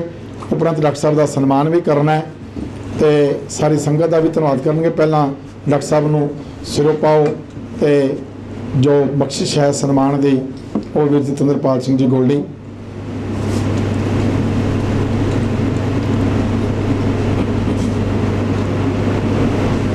बोले सो निहाल। हुण गोल्डी वीर जी एक मिनट सॉरी, मैं सिर्फ एक अनाउंसमेंट ਜਾਂ ਬੇਨਤੀ ਤੁਹਾਨੂੰ ਕਰਨੀ ਹੈ ਕਿ ਜਿਹੜਾ ਗੁਰਦੁਆਰਾ ਰਕਾਬਗੰਜ ਸਾਹਿਬ ਵਿਖੇ international centre for Sikh studies ਬਣਿਆ, ਉਹਦੀ ਸੇਵਾ ਮੈਂ ਅੱਜ ਕੱਲ੍ਹ ਥੋੜ੍ਹੀ ਜਿਹੀ ਨਿਭਾ ਰਿਹਾ। ਮੈਂ ਨਿਸ਼ਕਾਮ ਸੇਵਾ ਕਰ ਰਿਹਾ ਉੱਥੇ ਜਿੰਨੀ ਕੁ ਮੇਰੇ 'ਚ ਹਿੰਮਤ ਹੈ। ਉਹਨਾਂ 'ਤੇ ਮਿਹਨਤ ਤੇ ਦਿੱਲੀ ਸਿੱਖ ਗੁਰਦੁਆਰਾ ਪ੍ਰਬੰਧਕ ਕਮੇਟੀ ਦੀ ਹੈ। ਪੈਸੇ ਨਹੀਂ ਲਗਾਇਆ ਜਾਂ ਬਿਕਰਮਜੀਤ ਸਾਹਨੀ ਨਹੀਂ ਲਗਾਏ, ਪਰ ਉਹ ਜਿਹੜਾ ਸ਼ੋਅ ਬਣਾਇਆ ਉੱਥੇ 50 ਮਿੰਟ ਦਾ ਸ਼ੋਅ ਹੈ, ਉਹ ਬਹੁਤ ਵਧੀਆ ਸ਼ੋਅ ਬਣਿਆ। ਮੈਂ ਇਸ ਲਈ ਨਹੀਂ ਕਹਿੰਦਾ ਕਿ ਮੈਂ ਬਣਾਇਆ, ਇਸ ਲਈ ਕਹਿ ਰਿਹਾ ਕਿ ਸੱਚੀ ਬਹੁਤ ਵਧੀਆ ਬਣਿਆ। ਪਰ ਮੇਰਾ ਖਿਆਲ ਹੈ ਮੈਂ ਗੋਲਡੀ ਜੀ ਨੂੰ ਬੇਨਤੀ ਕਰਦਾ ਕਿ ਉਹ ਸਿੱਖ ਹਿਸਟਰੀ 'ਤੇ ਹੈ, ਸਿੱਖ history from Guru Nanak Sahib till today. ਠੀਕ ਹੈ। ਅਤੇ ਉਹ ਤੁਸੀਂ ਇੱਕ ਦਿਨ ਉਹਨੂੰ ਕਲਾਸ ਸਮਝ ਕੇ ਦੇਖੋ ਸਾਰੇ, ਕਿ ਜਿਵੇਂ ਤੁਹਾਡੀ ਕਲਾਸ ਹੈ ਉਹ ਤੁਹਾਨੂੰ ਵਾਕਿਆ ਹੀ ਇੱਕ ਜਿਹੜਾ ਹੈ। ਤਾਂ ਕਿਉਂਕਿ ਇੰਨੀ ਵੱਡੀ ਹਿਸਟਰੀ ਨੂੰ 50 ਮਿੰਟ 'ਚ ਸਮੇਟਣਾ, ਉਹਦੇ ਵਿੱਚ ਵੀ 22 ਮਿੰਟ ਗੁਰੂ ਤੇਗ ਬਹਾਦਰ ਸਾਹਿਬ ਨੂੰ ਦਿੱਤੇ ਹੋਏ ਸੀ, ਕਿਉਂਕਿ 22 ਮਿੰਟ ਉਹਨਾਂ ਦਾ ਪਹਿਲਾਂ ਫੋਕਸ ਲਗਾ ਕੇ ਗੁਰੂ ਤੇਗ ਬਹਾਦਰ ਸਾਹਿਬ 'ਤੇ ਬਣਾਈਏ, ਪਰ ਬਾਅਦ ਵਿੱਚ ਉਹ ਹੌਲੀ ਹੌਲੀ ਡਿਵੈਲਪ ਹੁੰਦਿਆਂ ਟਾਈਮਿੰਗ ਵੀ ਦੱਸ ਦਿਓ ਕਿੰਨੇ ਤੋਂ ਕਿੰਨੇ। ਜਦੋਂ ਤੁਸੀਂ ਕਹੋਗੇ ਇੰਨੇ ਬੰਦਿਆਂ 'ਤੇ ਅਸੀਂ ਉਸ ਵੇਲੇ ਸਪੈਸ਼ਲ ਸ਼ੋਅ ਚਲਾ ਦਿਆਂਗੇ, ਸਾਨੂੰ ਸਿਰਫ ਅੱਧਾ ਘੰਟਾ ਪਹਿਲਾਂ ਦੱਸ ਦੇਣਾ। ਠੀਕ ਹੈ। ਜਿਸ ਦਿਨ ਤੁਸੀਂ ਸਾਰੇ ਇਕੱਠੇ ਹੋ ਕੇ ਆ ਸਕੋ, ਉਸ ਦਿਨ ਅਸੀਂ ਸਪੈਸ਼ਲ ਸ਼ੋਅ ਚਲਾ ਦੇਵਾਂਗੇ, ਕੋਈ ਪ੍ਰੋਬਲਮ ਨਹੀਂ ਉਹਦੀ। ਇਹ ਇੱਕ ਵਾਰ ਨੂੰ ਇੱਕ ਕਲਾਸ ਵਾਂਗ ਉਹਨੂੰ ਇੱਕ ਵਾਰ ਵੇਖੋ ਪਲੀਜ਼। ਅੱਜ ਹੁਣੇ ਅੱਜ ਪ੍ਰੋਗਰਾਮ ਬਣਾ ਲੈਂਦੇ ਹਾਂ ਹੁਣੇ। ਅੱਜ ਹੁਣੇ ਕਿਉਂਕਿ ਸਾਡਾ 5 ਵਜੇ ਸ਼ੋਅ ਆਦੀ ਬੁਕਿੰਗ ਪਹਿਲੇ ਅਨਾਉਂਸਮੈਂਟ ਕਰ ਲਾਂਗੇ, ਉਸੇ ਹਿਸਾਬ ਨਾਲ ਪ੍ਰੋਗਰਾਮ ਅੱਜ ਵੀ ਆਉਣਾ ਤਾਂ ਹੁਣ 4 ਤੋਂ 5 ਚਲਾ ਸਕਦੇ ਹੋ ਚਲਾਉਣਾ ਵਿੱਚ। ਠੀਕ ਹੈ। ਇੱਕ ਦਿਨ ਪਹਿਲੇ ਕਰਕੇ ਟਾਈਮ ਫਿਟ ਕਰ ਲੈਣਾ ਫਿਰ। ਸੰਗਤ ਜੀ, ਵਾਹਿਗੁਰੂ ਜੀ ਕਾ ਖਾਲਸਾ, ਵਾਹਿਗੁਰੂ ਜੀ ਕੀ ਫਤਿਹ। ਮੈਂ ਧੰਨਵਾਦ ਕਰਨਾ ਡਾਕਟਰ ਰਵੇਸ਼ ਸਿੰਘ ਜੀ ਦਾ, ਜਿਨ੍ਹਾਂ ਨੇ ਸਮਾਂ ਕੱਢ ਕੇ ਇੱਥੇ ਆ ਕੇ ਅੱਜ ਸਾਨੂੰ ਜਿਹੜੀ ਇਹਨਾਂ ਨੇ ਟੌਪਿਕ ਲਿਆ ਉਸ ਟੌਪਿਕ ਦੇ ਉੱਤੇ ਆ ਕੇ ਇੱਥੇ ਸਭ ਨਾਲ ਵਿਚਾਰ ਸਾਂਝੇ ਕੀਤੇ ਹਨ। ਨਾਲ ਹੀ ਜਿਹੜੀ ਬੇਨਤੀ ਮੈਂ ਆਪ ਜੀ ਨੂੰ ਕੱਲ੍ਹ ਵੀ ਕੀਤੀ ਸੀ ਕਿ ਅਸੀਂ ਜਿਹੜਾ ਸਮਰ ਕੈਂਪ ਲਗਾਉਣ ਜਾ ਰਹੇ ਹਾਂ, ਜਿਹਦੇ 'ਚ ਵਾਜਾ, ਤਬਲਾ, ਢੋਲਕੀ, ਕੀਰਤਨ, ਪੰਜਾਬੀ ਸਿਖਲਾਈ, ਇਹ ਸਾਰਾ ਕੈਂਪ 1 ਮਹੀਨੇ ਦਾ ਆਉਣ ਵਾਲੇ ਮੰਡੇ ਤੋਂ ਐਸੇ ਜਿਹੜਾ ਨੈਕਸਟ ਮੰਡੇ ਆਏਗਾ ਉਸ ਮੰਡੇ ਤੋਂ ਸਟਾਰਟ ਹੋ ਰਿਹਾ ਹੈ ਔਰ 1 ਮਹੀਨੇ ਦਾ ਸਾਡਾ ਕੈਂਪ ਹੋਏਗਾ, ਮੰਡੇ ਟੂ ਫਰਾਈਡੇ। ਕੋਈ 2 ਦਿਨ ਸਾਡੀ ਇੱਕ ਸੇਵਾ ਹੁੰਦੀ ਹੈ, ਇਸ ਕਰਕੇ ਮੈਂ ਆਸ ਕਰਾਂਗਾ ਕਿ ਜਿਨ੍ਹਾਂ ਨੂੰ ਸ਼ੌਂਕ ਹੈ ਕੀਰਤਨ ਸਿੱਖਣ ਦਾ, ਰਾਗ ਸਿੱਖਣ ਦਾ, ਤੰਤੀ ਸਾਜ਼ ਸਿੱਖਣ ਦਾ, ਵਾਜਾ ਤਬਲਾ ਦਾ, ਉਹ ਵੀ ਸਾਰਾ ਅਸੀਂ ਸਿਖਲਾਈ ਕਰਾ ਰਹੇ। ਉਹਦੇ ਅੰਦਰ ਸਾਡੀ ਕੋਸ਼ਿਸ਼ ਹੈਗੀ ਕਿ ਅਸੀਂ ਇਸ ਪ੍ਰਚਾਰ ਨੂੰ ਇਸ ਤਰ੍ਹਾਂ ਕਰੀਏ ਕਿ ਵੱਧ ਤੋਂ ਵੱਧ ਸੰਗਤਾਂ ਜੁੜ ਸਕਣ ਔਰ ਘਰ ਘਰ ਦਾ ਧਰਮਸਾਲ ਦੀ ਗੱਲ ਜਿਹੜੀ ਗੁਰੂ ਸਾਹਿਬ ਨੇ ਆਖੀ ਉਹ ਤਾਂ ਹੀ ਹੋਏਗੀ। ਹਰ ਬੰਦਾ ਜੇ ਗੁਰੂ ਸਾਹਿਬ ਦੇਖੋ ਸਾਨੂੰ ਹਰ ਚੀਜ਼ ਅਸੀਂ ਗੁਰੂ ਤੇ ਸਾਡੇ ਕਿਤੇ ਕੋਈ ਵਿਤਰਕਾ ਨਹੀਂ ਪਾਇਆ। ਇਹ ਨਹੀਂ ਕਿ ਭਾਈ ਕੰਮ ਕਰੇਗਾ ਤੇ ਸਾਡੇ ਘਰ ਦਾ ਕੋਈ ਨਹੀਂ ਕਰ ਸਕਦਾ। ਮਹਾਰਾਜ ਦਾ ਪ੍ਰਕਾਸ਼, ਗੁਰੂ ਸਾਹਿਬ ਦਾ ਸਤਿਕਾਰ, ਗੁਰੂ ਸਾਹਿਬ ਦੀ ਬਾਣੀ ਪੜ੍ਹਨੀ, ਕੀਰਤਨ ਕਰਨਾ, ਸਾਨੂੰ ਹਰ ਚੀਜ਼ ਗੁਰੂ ਸਾਹਿਬ ਨੇ ਵਿਰਾਸਤ ਦਿੱਤਾ ਹੈ ਤੇ ਅਸੀਂ ਆਪਣੀ ਵਿਰਾਸਤ ਤੋਂ ਬਹੁਤ ਦੂਰ ਹੋ ਰਹੇ ਹਾਂ। ਸਾਡੀ ਕੋਸ਼ਿਸ਼ ਹੈ ਕਿ ਅਸੀਂ ਆਪਣੇ ਸਾਰੇ ਰਾਗਾਂ ਸਿੱਖੀਏ। ਉਸ ਗੁਰਬਾਣੀ ਜੇ ਸਾਡੇ ਗੁਰੂ ਗ੍ਰੰਥ ਸਾਹਿਬ ਦੀ ਬਾਣੀ ਹੈ ਉਹ ਵੀ ਗੁਰੂ ਸਾਹਿਬ ਨੇ ਰਾਗਾਂ ਦਾਤ ਕੀਤੀ ਹੈ ਤੇ ਅਸੀਂ ਉਸ ਰਾਗ ਨੂੰ ਸਮਝ ਕੇ, ਕਿਉਂਕਿ ਅੱਜ ਤਕਰੀਬਨ ਦੇਖ ਰਹੇ ਕਿ ਸਾਡੇ ਰਾਗ ਕੀਰਤਨ ਦੇ ਵਿੱਚੋਂ ਰਾਗ ਖਤਮ ਹੋਈ ਜਾ ਰਹੇ ਨੇ। ਅਸੀਂ ਸਾਧਾਰਨ ਸੁਣ ਕੇ ਬੜੇ ਖੁਸ਼ ਹੁੰਦੇ ਹਾਂ, ਲੇਕਿਨ ਜਦੋਂ ਤੁਸੀਂ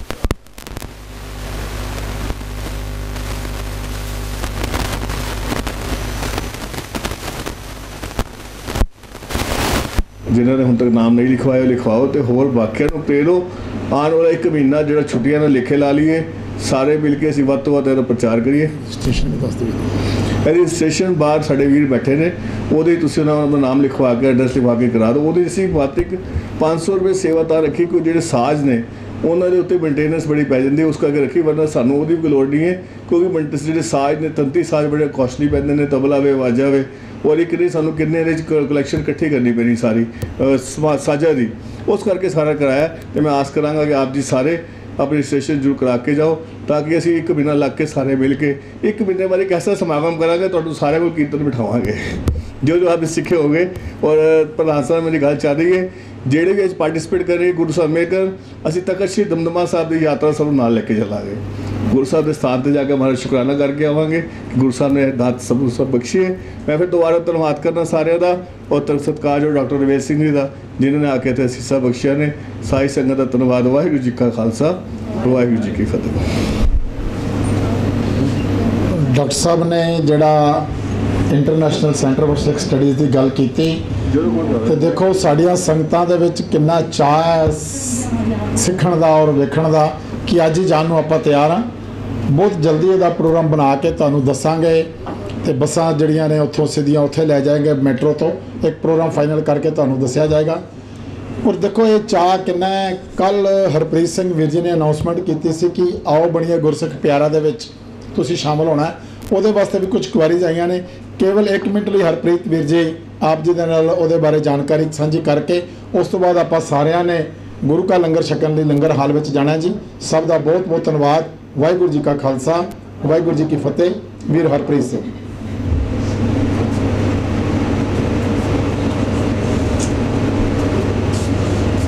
ਵਾਹਿਗੁਰੂ ਜੀ ਕਾ ਖਾਲਸਾ, ਵਾਹਿਗੁਰੂ ਜੀ ਕੀ ਫਤਿਹ। ਕੱਲ ਮੇਰੇ ਕੋਲ ਬਹੁਤ ਸਾਰੀਆਂ ਕੁਐਰੀਜ਼ ਆਈਆਂ ਨੇ, ਮੈਂ ਪਲੀਜ਼ ਉਹਦਾ ਆਨਸਰ ਸਾਰਿਆਂ ਦੇ ਸਾਹਮਣੇ ਦੇਣਾ ਤਾਂ ਕਿ ਜਿਨ੍ਹਾਂ ਨੇ ਹੋਰ ਪੁੱਛਣੀਆਂ ਨੇ ਉਹਨਾਂ ਦੇ ਵੀ ਆਨਸਰਸ ਨਾਲ ਹੀ ਹੋ ਜਾਣਗੇ। ਅੱਜ ਪੁਨੀਤਪਾਲ ਵੀਰ ਜੀ ਗਰੁੱਪ ਦੇ ਵਿੱਚ ਹੀ ਸਿਲੇਬਸ ਸਭ ਨੂੰ ਸ਼ੇਅਰ ਕਰ ਦੇਣਗੇ। ਆਪ ਜੀ ਚੋਂ ਇੱਕ ਪੁਨੀਤਪਾਲ ਵੀਰ ਜੀ ਨੇ ਕੱਲ ਲਿੰਕ ਸ਼ੇਅਰ ਕੀਤਾ ਸੀ, ਜਿੰਨੇ ਵੀ ਲਿੰਕ ਦੇ ਉੱਤੇ ਡਿਟੇਲ ਫਿਲ ਕਰ ਦਿੱਤੀ ਹੈ ਉਹ ਬਹੁਤ ਵਧੀਆ ਹੈ। ਜਿਹਨੇ ਨਹੀਂ ਕੀਤੀ ਉਸ ਲਿੰਕ ਤੇ ਕਲਿੱਕ ਕਰਕੇ ਸਿੰਪਲ ਇਨਫੋਰਮੇਸ਼ਨ ਜੋ ਮੈਂ ਤੁਹਾਨੂੰ ਕਿਹਾ ਸੀ ਕਿ ਮੈਨੂੰ ਫੋਨ ਤੇ WhatsApp ਕਰਨੀਆਂ ਨੇ, ਤੁਸੀਂ ਉਸ ਲਿੰਕ ਦੇ ਉੱਤੇ ਕਲਿੱਕ ਕਰਕੇ ਸਾਰੀ ਡਿਟੇਲਸ ਫਿਲ ਕਰ ਦੇਣਾ। ਸਿੰਪਲ ਕੁਐਸਚਨਸ ਨੇ। ਇਸ ਤੋਂ ਇਲਾਵਾ ਇੱਕ ਕੁਐਰੀ ਹੋਰ ਆਈ ਸੀ ਕਿ ਇਹਦੀ ਫੀਸ ਕੀ ਹੈ। ਆਓ ਬਣੀਏ ਗੁਰਸਿੱਖ ਪਿਆਰਾ ਪਿਛਲੇ 6 ਸਾਲ ਤੋਂ ਇਹ ਪ੍ਰੋਗਰਾਮ ਚੱਲ ਰਿਹਾ ਹੈ। ਅਸੀਂ ਐਗਜ਼ਾਮ ਦੀ, ਐਂਟਰੈਂਸ ਐਗਜ਼ਾਮ ਦੀ ਜਾਂ ਫਿਰ ਸ਼ੋਅ ਤੇ ਆਉਣ ਤੱਕ ਕੋਈ ਫੀਸ ਨਹੀਂ ਲੈਂਦੇ। ਸਾਡੀ ਤਰਫੋਂ ਕੋਈ ਫੀਸ ਨਹੀਂ ਹੁੰਦੀ। ਇਹ ਪੂਰਾ ਨਿਸ਼ਕਾਮ ਸੇਵਾ ਹੈਗੀ ਹੈ ਸੰਗਤ ਵਾਸਤੇ। ਇੱਕ ਕੁਐਰੀ ਹੋਰ ਆਈ ਸੀ ਕਿ ਐਗਜ਼ਾਮ ਕਿਵੇਂ ਦਾ ਹੋਏਗਾ। ਐਗਜ਼ਾਮ ਸਿੰਪਲ MCQ ਲੈਵਲ ਤੇ ਹੋਏਗਾ। ਆਪਸ਼ਨਸ ਦਿੱਤੇ ਹੋਣਗੇ ਜਾਂ ਫਿਰ 1 ਵਰਡ ਆਨਸਰ ਹੋਏਗਾ ਤੇ ਸਿੰਪਲ, ਬਿਲਕੁਲ ਸਿੰਪਲ ਐਗਜ਼ਾਮ ਰਹੇਗਾ। ਕੋਈ ਇਹਦੇ ਵਿੱਚ ਤੁਹਾਨੂੰ ਪੂਰਾ ਥਿਓਰੀਟੀਕਲ ਕੋਈ ਕੁਝ ਯਾਦ ਨਹੀਂ ਕਰਨਾ, ਬਟ ਉਹ ਸਿਲੇਬਸ ਤੁਹਾਡੇ ਕੋਲ ਆ ਜਾਏਗਾ। ਉਹਦੇ ਜੋ ਬੇਸਿਕਸ ਕਨਸੈਪਟਸ ਨੇ ਉਹ ਤੁਹਾਨੂੰ ਪਤਾ ਹੋਣੇ ਚਾਹੀਦੇ ਨੇ। ਔਰ ਕੁਝ ਕਰੰਟ ਪਰਸਨੈਲਿਟੀਜ਼ ਹੋਣਗੀਆਂ, ਸਿੱਖ ਪਰਸਨੈਲਿਟੀਜ਼, ਜਿਹਨੂੰ ਅਸੀਂ ਇਸ ਲਈ ਦੱਸਣਾ ਚਾਹੁੰਦੇ ਹਾਂ ਕਿ ਇੱਕ ਜਿਹੜਾ ਅੱਜ ਸਾਡੇ ਵਿੱਚ ਭਰਮ ਪੈ ਚੁੱਕਾ ਹੈ ਕਿ ਪੂਰਨ ਗੁਰਸਿੱਖੀ ਰੂਪ ਦੇ ਵਿੱਚ ਉੱਚੀਆਂ ਪੋਸਟਾਂ 'ਤੇ ਨਹੀਂ ਪਹੁੰਚਿਆ ਜਾ ਸਕਦਾ। ਵਰਲਡ ਲੈਵਲ 'ਤੇ ਸਿੱਖ ਪੂਰਨ ਗੁਰਸਿੱਖੀ ਰੂਪ ਵਿੱਚ ਕਿੱਥੇ ਕਿੱਥੇ ਪਹੁੰਚਿਆ ਹੋਇਆ ਹੈ, ਤਾਂ ਕਿ ਅਸੀਂ ਆਪਣੇ ਬੱਚਿਆਂ ਨੂੰ ਵੀ ਅੱਜ ਦੱਸ ਸਕੀਏ। ਉਹਦੇ ਵਾਸਤੇ ਸਾਨੂੰ ਪਹਿਲੇ ਆਪਣੇ ਨੂੰ ਨੌਲੇਜ ਹੋਣੀ ਚਾਹੀਦੀ ਹੈ। ਤੇ ਉਹਦੀ ਇੱਕ PPT ਹੋਏਗੀ ਜੋ ਵੀਰ ਜੀ ਤੁਹਾਨੂੰ ਸ਼ੇਅਰ ਕਰਾਂਗੇ, ਉਹ ਸਿਲੇਬਸ ਹੀ ਤੁਹਾਨੂੰ ਮਿਲੇਗੀ। ਤੇ ਪਲੀਜ਼ ਅਸੀਂ ਇਹ ਸਿਲੇਬਸ ਤਿਆਰ ਕਰੀਏ। ਇਸ ਤੋਂ ਇਲਾਵਾ ਵੀ ਅਗਰ ਕੋਈ ਪਰਸਨਲ ਕੁਐਰੀਜ਼ ਹੋਰ ਵੀ ਤੁਹਾਡੀਆਂ ਨੇ ਤੇ ਆਪ ਜੀ ਮੈਨੂੰ ਕਦੇ ਵੀ ਕਾਲ ਕਰ ਸਕਦੇ ਹੋ। ਨੰਬਰ ਆਪ ਸਭ ਜੀ ਕੋਲ ਹੈਗਾ ਹੀ ਹੈ। ਪੁਨੀਤਪਾਲ ਵੀਰ ਜੀ ਅੱਜ ਸਿਲੇਬਸ ਸ਼ੇਅਰ ਕਰ ਦੇਣਗੇ ਤੇ ਉਸ ਤੋਂ ਬਾਅਦ ਉਹ ਪਲੀਜ਼ ਲਿੰਕ ਤੇ ਆਪਣੀ ਡਿਟੇਲ ਜ਼ਰੂਰ ਸ਼ੇਅਰ ਕਰ ਦੇਣਾ ਜੀ। ਵਾਹਿਗੁਰੂ ਜੀ ਕਾ ਖਾਲਸਾ, ਵਾਹਿਗੁਰੂ ਜੀ ਕੀ ਫਤਿਹ। ਨੰਬਰ ਦੁਬਾਰਾ ਸ਼ੇਅਰ ਕਰ ਦਿਓ। ਨੰਬਰ ਜਿੰਨੇ ਕੱਲ ਨਹੀਂ ਨੋਟ ਕੀਤਾ ਸੀ ਮੈਂ ਦੁਬਾਰਾ ਬੋਲ ਰਿਹਾ ਜੀ। 98 ਵੀਰ ਜੀ ਕਹਿ ਰਹੇ ਨੇ ਕਿ ਗਰੁੱਪ ਵਿੱਚ ਹੀ ਉਹ ਮੇਰਾ ਨਾਮ ਤੇ ਨੰਬਰ ਸ਼ੋ ਭੇਜ ਦੇਣਗੇ। ਜਿਹੜਾ ਵੀਰ ਜੀ ਦਾ ਨੰਬਰ ਹੈਗਾ ਅਸੀਂ ਗਰੁੱਪ ਤੇ ਸ਼ੇਅਰ ਕਰ ਦਿਆਂਗੇ। ਜਿਹੜਾ WhatsApp ਗਰੁੱਪ ਬਣਿਆ ਸਾਡਾ ਉਹਦੇ ਜਾ ਕੇ ਉਸ ਨੰਬਰ ਨੂੰ ਦੇਖ ਲਓ। ਨਾਲ ਜਿਹੜੀ ਬੇਨਤੀ ਹੈ, ਜਿਹੜਾ ਇਹਦਾ ਸਾਡਾ ਸ਼ਾਰਟ ਟਰਮ ਕੋਰਸ ਦਾ ਜਿਹੜਾ ਐਗਜ਼ਾਮ ਹੋਣਾ ਹੈ ਉਹਦੇ ਜੋ ਤੁਹਾਨੂੰ ਵੀਰ ਜੀ ਨੇ ਦੱਸਿਆ ਕਿ PPT ਸਿਸਟਮ ਬਣੇਗਾ। ਉਹਦੇ ਜੋ ਅਸੀਂ ਲਿਖ ਲਿਖਾਉਣ ਵਾਲਾ ਕੰਮ ਨਹੀਂ ਕਰਾਂਗੇ, ਕਿਉਂਕਿ ਮੈਂ ਸਮਝਦਾ ਕਿ ਕਈ ਐਸੇ ਸਾਡੇ ਹੈਗੇ ਜਿਹੜਾ ਬਹੁਤ ਉਮਰ ਹੋ ਗਈ ਹੈ ਕਿ ਲਿਖਾਈ ਨਹੀਂ ਦਿੰਦੇ, ਅਸੀਂ ਸਾਡੇ ਹੱਥ ਤੋਂ ਟਾਈਟ ਹੋ ਗਏ। ਉਹਦਾ ਅਸੀਂ ਉਹਦੇ 'ਚ 2 ਜਾਂ 3 ਦੇ ਵਿੱਚ ਆਪਸ਼ਨ ਹੋਣਗੀਆਂ। ਉਹ 'ਚ ਜਿਹੜਾ ਉਹਦਾ ਕੁਐਸਚਨ ਦਿਆ ਕਰਾਂਗੇ। 100 ਨੰਬਰ ਦਾ 100 ਕੁਐਸਚਨ ਹੋਣਗੇ ਤਾਂ ਕਿ ਈਜ਼ੀਲੀ ਆਪ ਜੀ ਉਹਨੂੰ ਤਰੱਕੀ ਮਿਲੇ। ਕਿਉਂਕਿ ਸਾਡਾ ਪਰਪਸ ਹੈ ਕਿ ਅਸੀਂ ਗੁਰੂ ਸ਼ਬਦ ਨੂੰ ਸਮਝੀਏ। ਅਸੀਂ ਕਾਗਜ਼ ਕਲਮ ਲਿਖਣ ਦੀ ਗੱਲ ਬਾਅਦ 'ਚ ਕਰਾਂਗੇ। ਸਮਝਣਾ ਚਾਹੀਦਾ, ਸਮਝ ਗਿਆ ਤਾਂ ਸੱਚ ਆਉਂਦਾ ਸੀ ਇਹਦੇ ਜਵਾਬ ਦੇ ਸਕਦੇ ਹਾਂ। ਬਈ ਆਸ ਹੈ ਕਿ ਆਪ ਜੀ ਇਸ ਬੇਨਤੀ ਨੂੰ ਪ੍ਰਵਾਨ ਕਰੋਗੇ। ਜਿਨ੍ਹਾਂ ਨੇ ਹੁਣ ਤੱਕ ਆਪਣੀ ਰਜਿਸਟ੍ਰੇਸ਼ਨ ਨਹੀਂ ਕਰਾਈ ਉਹ ਜ਼ਰੂਰ ਕਰੋ, ਕਿਉਂਕਿ ਉਹ ਵੀ ਪਤਾ ਰੀਜ਼ਨ ਹੋਏਗਾ ਜਿਹਨੇ ਆਪਣੀ ਰਜਿਸਟ੍ਰੇਸ਼ਨ ਕਰਾਈ ਹੋਏਗੀ ਤਾਂ ਐਗਜ਼ਾਮ ਦੇ ਅੰਦਰ ਸਿਰ ਬਿਠਾ ਸਕਾਂਗੇ। ਆਸ ਇੰਨੀ ਬੇਨਤੀ ਪ੍ਰਵਾਨ ਕਰੋਗੇ। ਗੁਰੂ ਘਰ ਅੰਦਰ ਆਪ ਸਭਨਾਂ ਨੇ ਲੰਗਰ ਛੱਕ ਕੇ ਜਾਣ ਦੀ ਕਿਰਪਾਲਤਾ ਕਰਨੀ। ਵਾਹਿਗੁਰੂ ਜੀ ਕਾ ਖਾਲਸਾ, ਵਾਹਿਗੁਰੂ ਜੀ ਕੀ ਫਤਿਹ।